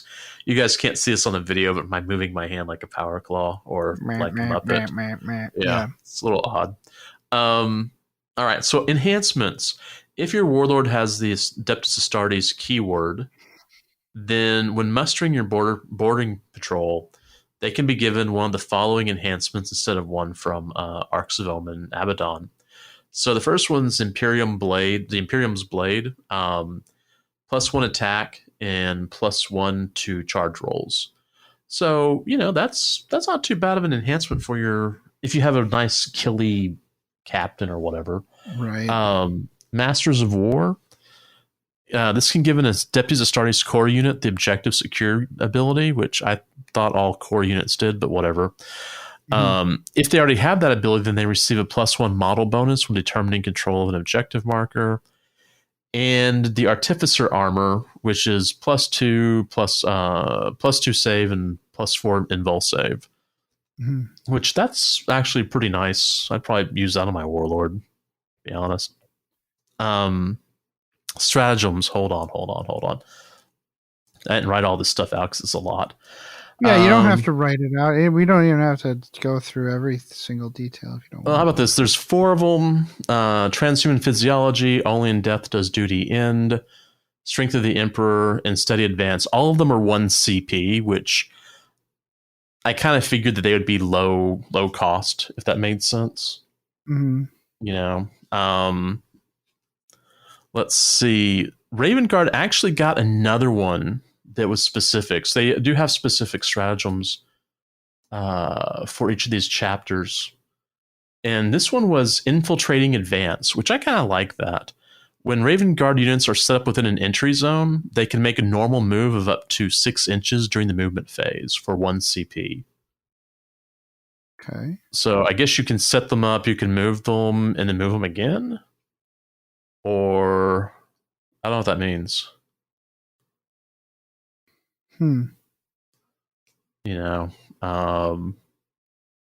Or no, use the stratagem in your movement phase when a Raven Guard unit from your army is set up within an entry zone.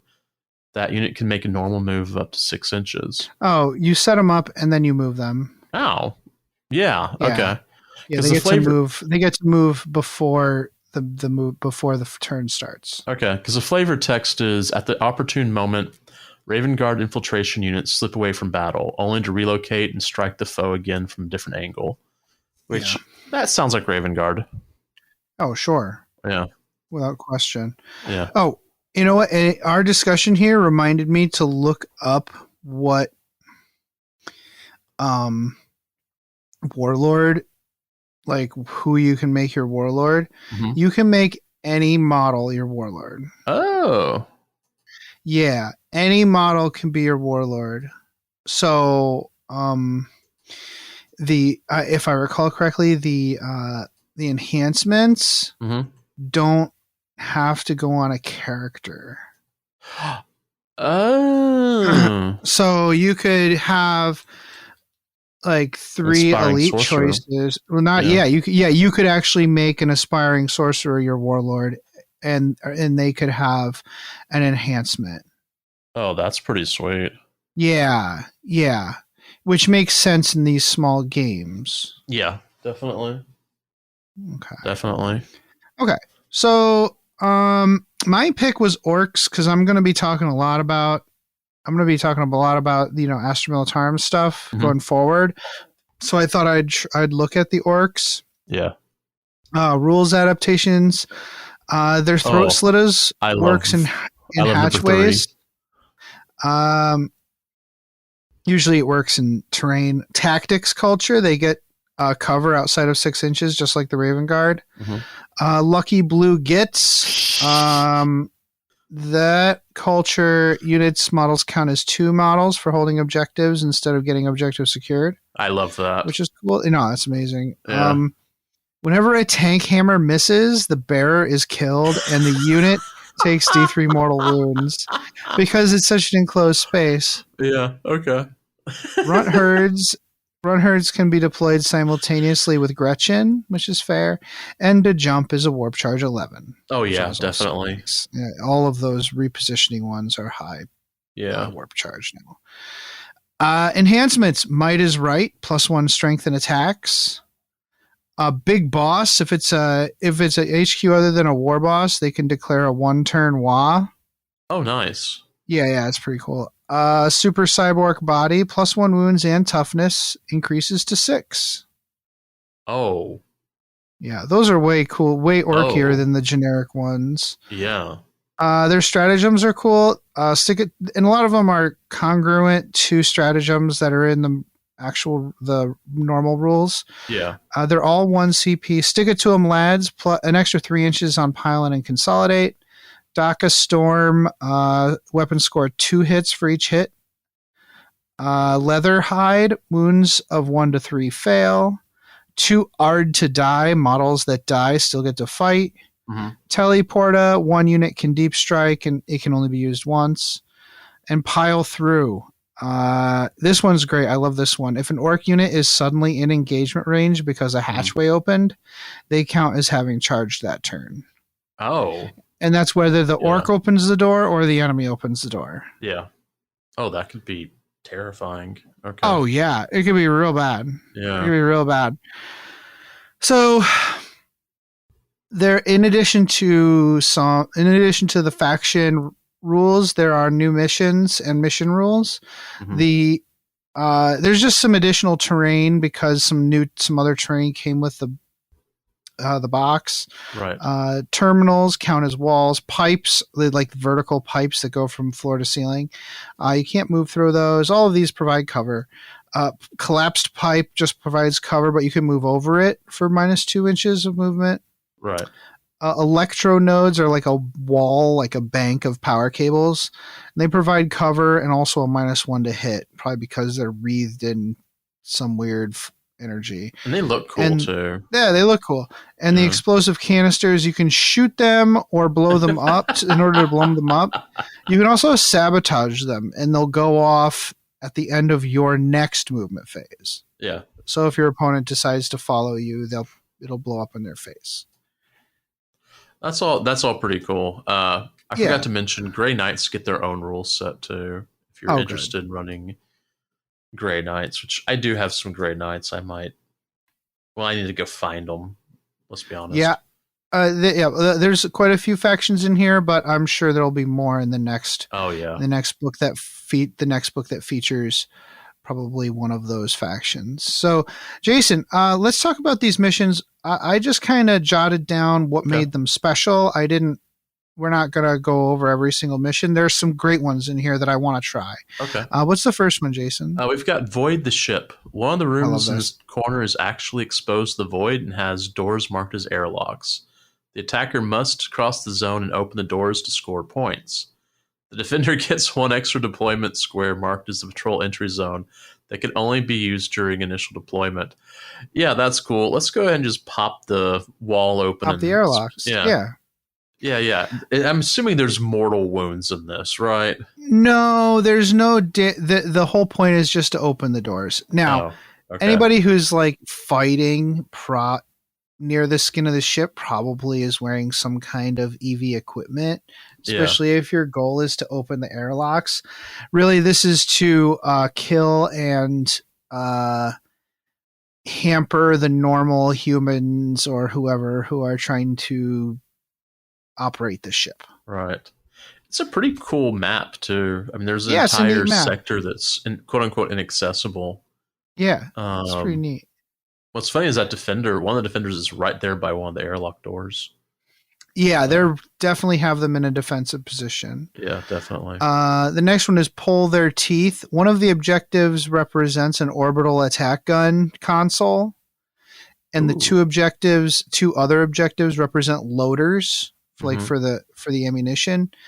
the mission represents the continuous bombardment of a ground location by the defender. Yeah. Or like the impediment of these attacks by the attackers. The attackers are trying to stop them from shooting the planet. Right.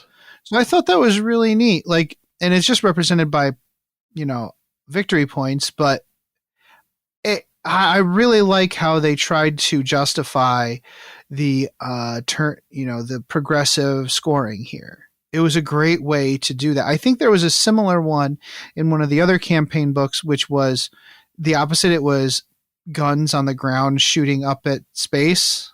It was very similar. Yeah, that was Planet Strike. Yeah. So yeah, I love that conceit that they're putting forth there. Next up is strong rooms. The defender is protecting 2 objectives in strong rooms, and their objective is to kill the boarders.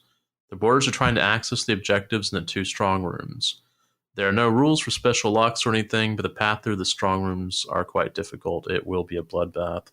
And yeah, it definitely is. Let me go back to it. Yeah.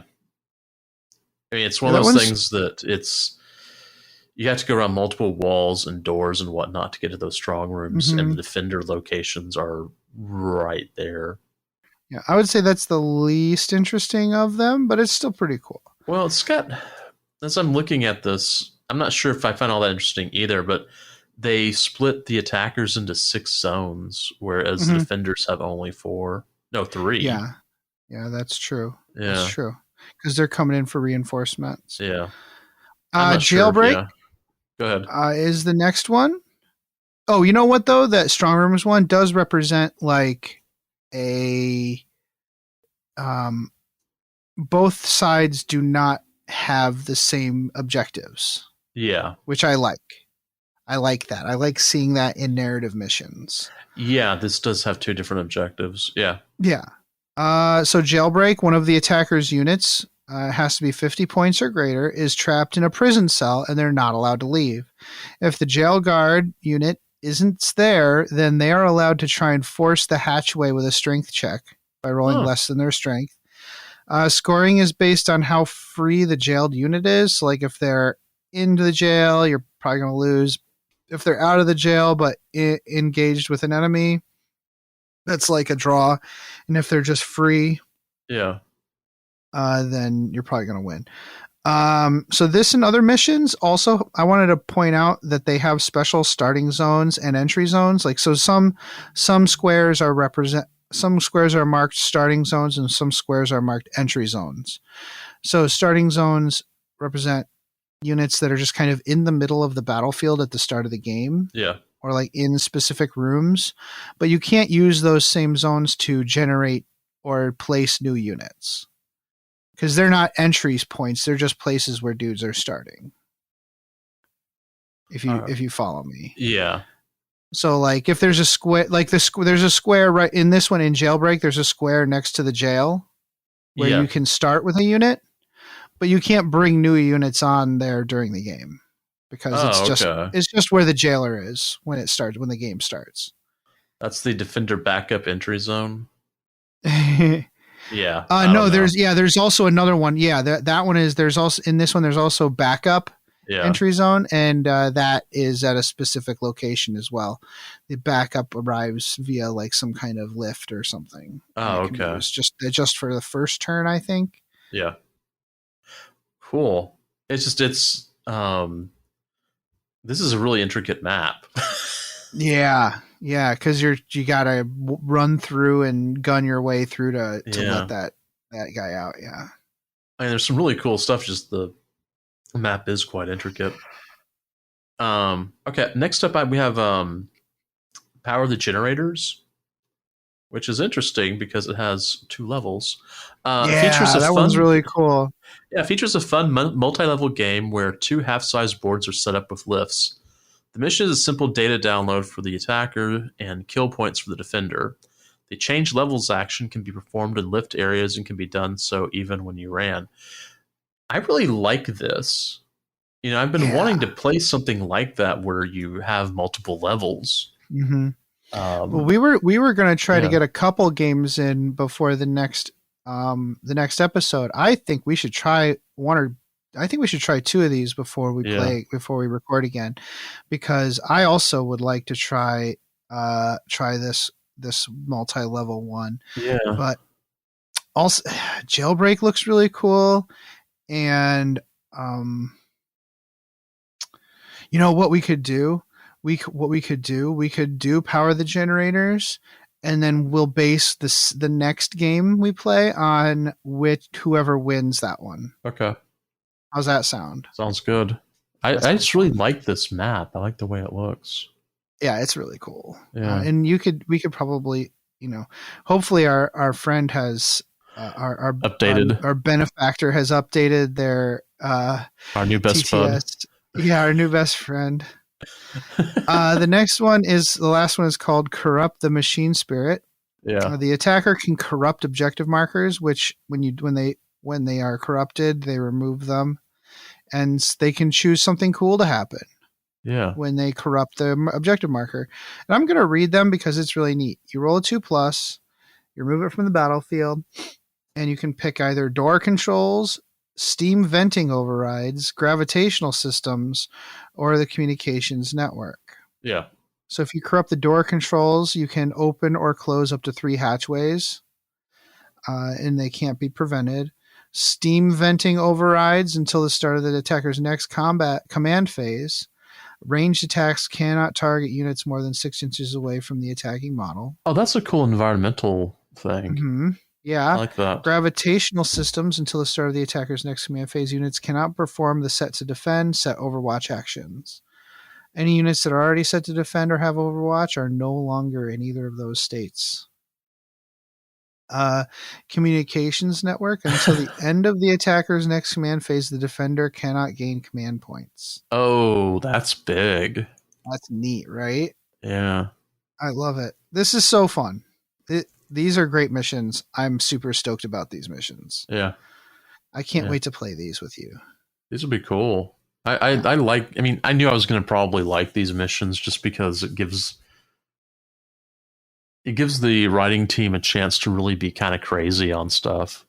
Mm-hmm. They're doing a multi-level mission. You can't do that in a regular game of 40K. You can't. So no, and I think the rules writing team is probably just enjoying themselves right now with this, and while they work on 10th edition or whatever they're doing.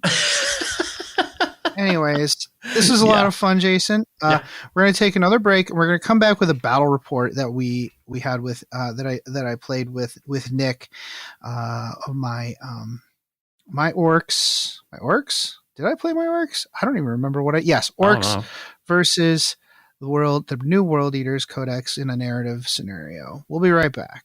Come here, boy. Get the ball. Come on, Max. Get the ball. Mom, Max won't get the ball. He's lazy. I think I know why your Zote is being lazy, Jenny. Why, Mom? Because you forgot to feed him his Zotabix today. Oh, no. Oh, yes. Zotabix contains all the nutrients and random animal parts a growing Zote craves. It not only provides our Zote with the energy it needs to play with you and protect our home, but it also keeps its chitinous shell fresh and shiny. Oh, boy. I'd better feed Max his Zotabix. Yes, you had. Zotabix is made in part from grade A Astra dinner. Militarum post-engagement byproduct and is infused with 112 essential vitamins and Max, minerals down. harvested from your Zote's natural habitat, the finest desert deserts. Zotabix is available in any shopping center on worlds where Zotes are allowed or where the Imperium's inexorable influence has not yet reached. Welcome back. As promised, I'm here with Nick. Hey, Adam. Thanks for having me. And Tucker. Hey, Lou. And we are recording this because Jason asked us to. Isn't that nice? Oh, Jason's the best. He is the best. Anyways, so you guys were here today to play a game. We wanted to try out the new World Eaters Codex, And we couldn't do it until after because apparently getting extra NDAs is hard these days because people keep leaking crap. So we had to wait till the day of pre-release, but that's fine. We had an awesome time, I think. Oh yeah, we had a great game. So what we did was we decided we didn't want to play a regular mission. We wanted to play a pretty narrative mission. Orcs versus World Eaters. And so I played my orcs. Nick, you played your world eaters because you're like the main world eater player that I know in our area. Oh yeah, no, I've been playing World Eaters. I'm putting air quotes around that ever since Demonkin. Yeah, that was a fun book. That was such a fun book. That was, how long ago was that now? All the years, like 6th edition, right? Yeah. And it like kind of carried over in 7th edition. I had my Dorks army, my Demon Orcs. I love those guys. That was such a cool army too. It was fun. And Tucker's here because he actually knows what he's doing. Because neither of us have actually fully read the Codex yet. I know. And at least Tucker listens to podcasts. Yeah. And bookkeeping. Well, yeah, it was a lot of help. This game would have taken... way longer. Way longer. And I think we got a better account of the World Eaters because we had 3 heads on this one. Right. Which was really nice. So anyways, we decided... So why don't you go through your list, one unit at a time, and then what I tried to do was I tried to counterpoint your list with an orc list. Right, yeah, and that was actually probably the most fun thing, too, was just kind of have those units that matched up really well. So here, let me get going on the list. We had the Lord Invictus, which is the named Juggerlord. He was really cool. He came with the Axe of Cowards or something like that. Coward's Bane, I think. Coward's Bane, thank you. And that thing literally makes it so your opponent can't take an invuln save, which is really cool. That's really cool. Then I ended up followed that up with a normal Juggerlord, which honestly for his points still a great model too. I almost would prefer him over the named guy, but that'll get broken down a little bit later. Right. So as a counterpoint to those guys, I had and by the way, sorry about the sound effects in there. I had a war boss on Squig Asor, which was awesome to counter your named character. Oh yeah. He had like the super duper chainsword that does mortal wounds, and he also had the warlord trait that lets him redo attacks that don't make it to the damage step. That was cool. Yeah, he's a chainsword. He himself is a living chainsword. And then I had a Death Killer War Shrike to kind of counter the other Juggerlord. Yeah. All right. What do you have next? So then troops were really simple. It was literally just 30 Khorne Berserkers. Right, and I countered that with 30 knobs. Yup, knobby knobs. On foot. Oh, yeah. Everybody was on foot. Yeah, we didn't have to worry about shooting. We didn't need a car. Yeah, cars are dumb. All right, what's next? Then we actually brought the Exalted 8-Bound. We actually were finally able to kind of see them actually on the table. Nice. They were cool. What would you say was your counter to that? My counter to that, because I didn't have a whole lot of... I had so many points left over, I just kept adding models to this unit until it started out as 3 mega knobs, and it ended up being 10 mega knobs. Oh my god, yeah. The phalanx. Yeah, they were literally a phalanx of mega knobs moving forward in a triangle. Oh my god, yeah, no, they were a blast. And then to kind of round everything out, I brought 3 Mauler Fiends. And I think 3 Death Dreads. 3 Death Dreads to counter them, and then the big machismo was Angron himself, the final bring. Yep, I tinkered with the idea of bringing my Stampa that I made out of the Lord of Skulls. Oh, that would have been cool. But no, I made it out of a Baneblade and a Stampa, but it looks like a Lord of Skulls. Don't worry about it. But I went with and I also thought about bringing Tuska and having him count as Kazgul. Oh, okay. That might have been cool, but at the end of the day, I decided to go with... Actually, I think this actually was the better choice, considering the result of the game. Oh my god, yeah. We'll get into that in a second. I had a Gorkanaut, and inside the Gorkanaut was a Big Mech and 5 Burnas. So just kind of hanging out in there. Yeah. All right. So the mission we decided on. Now, everybody, this was a really good like collaboration between the three of us because everybody had really awesome ideas for this. I had brought in 8 pieces of terrain, just not even thinking about it. I'm like, okay, so I'm thinking, let's try to do something besides just kill each other, right? Oh, right. But how do you do that with objectives, especially considering we want to kind of showcase the army as a whole, right? And we ended up doing, you were holding the terrain as if they were objectives, and the only way to do that would be to kill enemy models near those pieces of terrain. So whenever a model died, we'd figure out which piece of terrain was the closest, and we'd tally up the points that model was worth for that piece of terrain. Right. So the more orc blood was spilled on a piece of terrain, Khorne was happiest. Whenever corn blood was spilled on a piece of terrain, orcs were happiest. I mean, Khorne's still happy. Yeah, Khorne was still happy, but yeah, no, the orcs were just a little bit happier. Just a smidgen. Smidge happier. Smidge. And I think you were right when you said earlier that, like, you know, the true winner. The true winner was Khorne. I don't know how many 8s we rolled. It was almost getting spooky. There were a lot of 8s. And yeah, it was spooky. It was, he wanted it. He wanted the blood to flow, and he got what he wanted, to be perfectly honest. So all 8 killing grounds are blood sacrifice regions. Each one of those kind of counts as an objective, but you only score them by spilling your enemy's blood there, and spilling more blood than your opponent. We also did a thing where I was a little worried that units would get bogged down and like all of the damage would be in the middle. And I wanted to be able to push back and forth and get into the back objectives too. So I said, well, instead of consolidating, instead of consolidating, if you win a combat, you roll D6 plus 3 inches, and you can push the remains of that unit towards their another objective deployment zone or a different piece of terrain. It sounds great in theory, great right? on paper. Great on paper. But when you're playing giant units of knobs and mega knobs and units of Khorne berserkers and Angron, units don't survive combat. No, nothing survived. It was like the most glass hammer both way, where like it was something would smash into one thing and then it would just delete itself. Like they would just delete one another. Yeah, that was amazing. So Statler and Waldorf, what was your favorite like? What was your favorite like thing from the Khorne Codex? What was the takeaway on the Khorne Codex for you?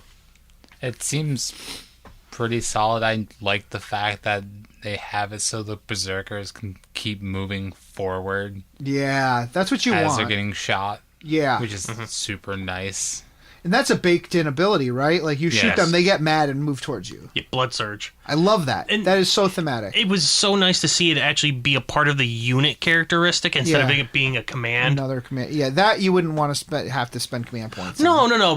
But I feel like past books, that would have been a command. You're probably right. Yeah, and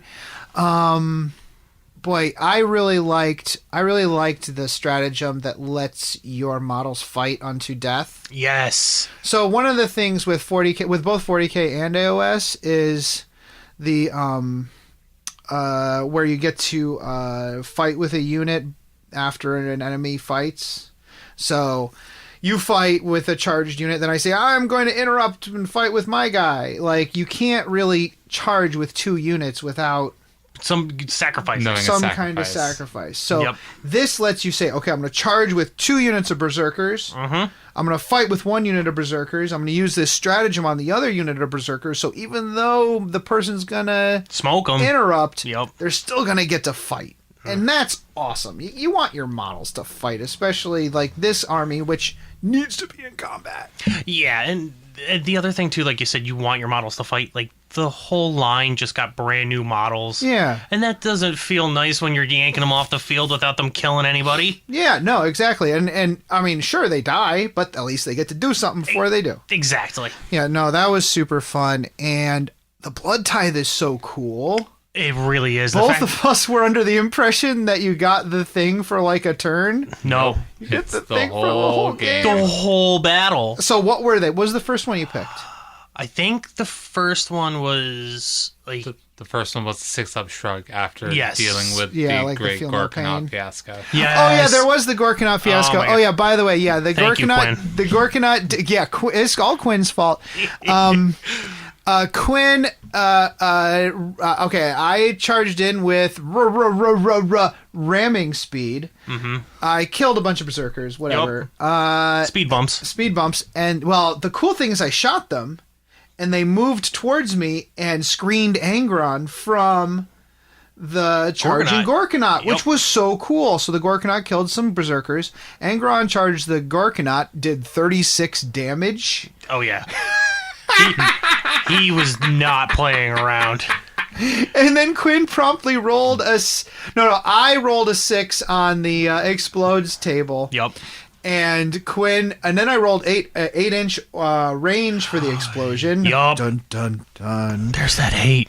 But then we let Quinn roll the damage for all the explosion damage, and he just consistently 5s. Never 6s, nothing 5s, lower than a 5. 6s. So much died, and the only But also, I was rolling hot on my Death Skulls shrugs Oh, for yeah. the mortal wounds. Yup. So I hardly took anything from that Gorkanaut explosion, and you lost so many models. Oh my god, Angron took 5 wounds, a Berserker squad got blown into the dirt, like only a scraggle of them were left. Yep. Didn't an Exalted 8-bound die in that fiery wreck? He did. Yeah. Yeah, Oh he my took God. 5 damage. Yeah, Yep. he took 5. It was a dumpster fire.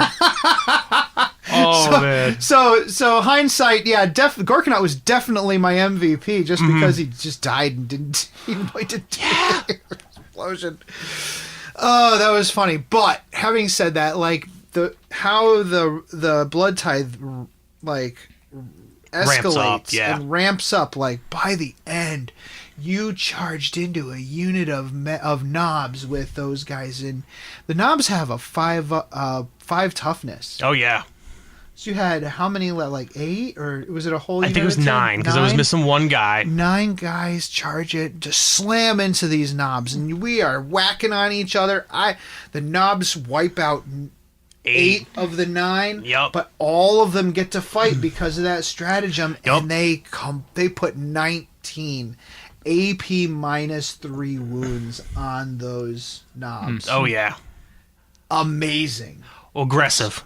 Very. That is amazing. Like, what is it like? Is +1 attack, +2 +1 attack, +1 strength? +1 attack, +1 strength as the World Eater's bonus. Mm-hmm. And then for the Blood Tice, we ended up with the 6-up wound shrug, exploding 6s to hit. Yep. And +1 to the rend. Oh, wow. And I think at first we forgot that the exploding 6s were just Automatic. automatic hits, not rolling them rolling again. the hits. Yeah. Oh my gosh. I just got confused on what dice he picked up. Yeah, No, it's all but, good, yeah. but I'm just saying, like, the 19 wounds could have been a little bit more than that, which is so crazy. So, yeah, I love just seeing it's so thematic to see these guys get angrier and angrier Yeah. over the game. Yep. And just getting more and more efficient, or just more and more impressive as the game goes on. I love that. Right, because like with any kind of game you play, you can always kind of see a point where you're like, oh my god, I'm not getting, there's no getting out of this hole. Yeah. But with them, it really felt like you were like, oh, I still got juice. Yeah. Oh, I could still go. Oh, I have 8 berserkers left. That'll get me there. That'll get me there. Yep, man, and I must say, like, for the orcs, it felt really nice to just walk up the field with some guys and do some punching. Mm-hmm. That was a lot of fun. I had a lot of fun. I know. doing I that. just don't feel like that happens enough anymore. Well, people have guns. They're allowed to have guns. Apparently, people are allowed to have guns in this game. It's the worst. That's a shame. That's a shame. Actually, I can't even name a big gun in the World Eater Codex. There's not a single named gun. The gore. Shucks, I can't remember. No, I guess I can't. On what? I think it's On the the Gork. The Lord of Cannon. Skulls? Lord of Skulls. Yeah. Nobody brings that. That's like Bigfoot. It exists technically on paper, but nobody's seen it. That's awesome. So, what do you think you're going to bring next time? Your next game? I'm probably going to drop the Maulers. Yeah, they were kind of. They just didn't put out. Yeah, no, they didn't. They didn't have the numbers. No. It just, honestly, I feel like I would have done better with more Berserkers. I definitely are probably going to bring in the Jackals. Oh yeah, those will be really cool. Especially with the Ren bonus, the Feel No Pain bonus, those are neat. and plus they're chaffed units. So if they get smoked, that's fine. That's a blood tide point. Oh yeah, they're walking, living, breathing blood type points. Exactly. And I'm sure that's how they feel about it too. I mean, yeah. I love this mission. I'm not sure. I think maybe the only thing I would change, I think, is when dealing with the range for the which piece of terrain the blood tithe the tally goes on. Yep. I would let people also either measure from the model that was killed. Yep. Or if they're in melee, let them use their model instead. So if say they just grab the model, the body, and squeeze the blood out on the piece of terrain they're standing on instead of the one the enemy is standing near. Yeah. I think that would make it a little more balanced. So if Angron flew over and killed the War Trike. Yeah. The War Trike was technically closer to the centaur one. Yeah. But Angron could have been standing on the woods in my backfield. Right. And so then he could grab the body and wring the blood out onto that one instead. I think that would have made it a little more balanced. Yeah, but that means something that we came up on the fly. Yeah, it was great for when we came up on the fly all together. Oh yeah, perfect. Yeah, I love that mission. That was so much fun. They might have to come back someday. Oh yeah, absolutely. Okay, so that's it for this game. Thanks so much for joining me again. No, Adam, thanks again for having us out. It was a super fun day. All right, thanks too, Tucker. Not a problem. Your ideas made the mission twice as good. All right, we'll be right back. Oh, we've reached level 6. And we're back. Jason, we need to play a couple games. Yep. And we need to talk about those games in the next episode. Yes, we do. I am not sure we're going to... What I'm going to do is I'm going to try to do a little bit of coverage. I don't know. By the time we get to the next episode, everybody's going to kind of know what the World Eaters Crusade stuff is like. So I think we might skip it. Yeah. Maybe. Which is fine. And I'll talk about but we'll talk about our games, and maybe because we're definitely not gonna get another book between now and then. So that's really gonna be the episode. If there's anything you guys want us to try, any factions you want us to try, or any missions you want us to try, or special rules you want us to try, or anything you want to lore topic, let us know. Yep. Come to our Discord. Join our Discord. Adepticon's coming up. I don't see a whole lot of stuff being released between now and Adepticon. I mean, True.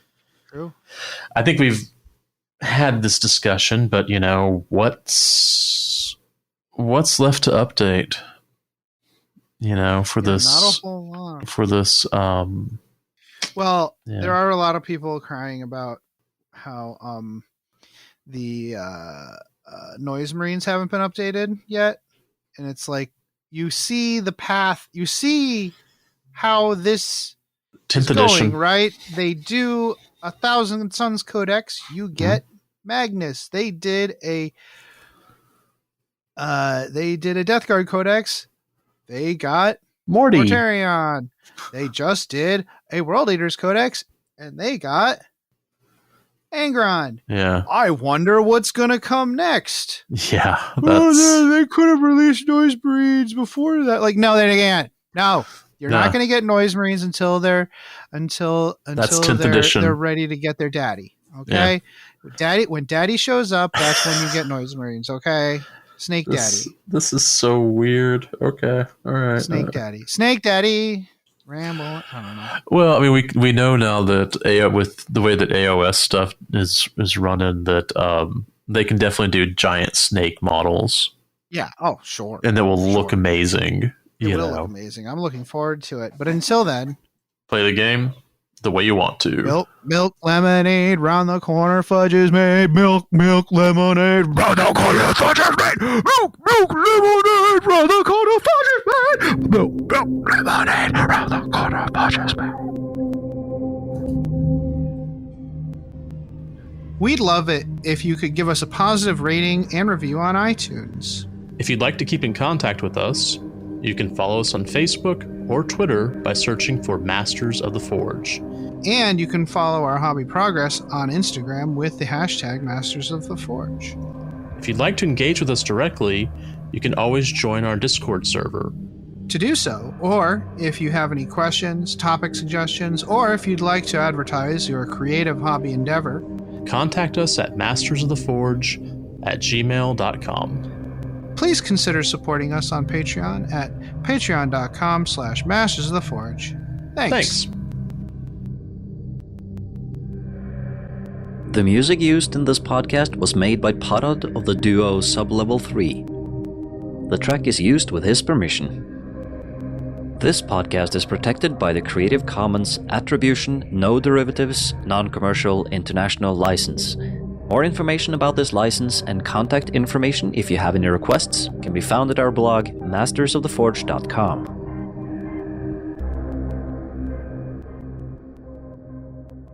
It's such a good feeling to play games your way. It's such a happy feeling 40K'ing away. And when you throw dice with story in mind, it's such a wonderful way to unwind. It's a good feeling, a very good feeling. The feeling you know that we'll be back when the fortnight's new, and we'll have new ideas for you, and you'll have things you'll want to talk about. We will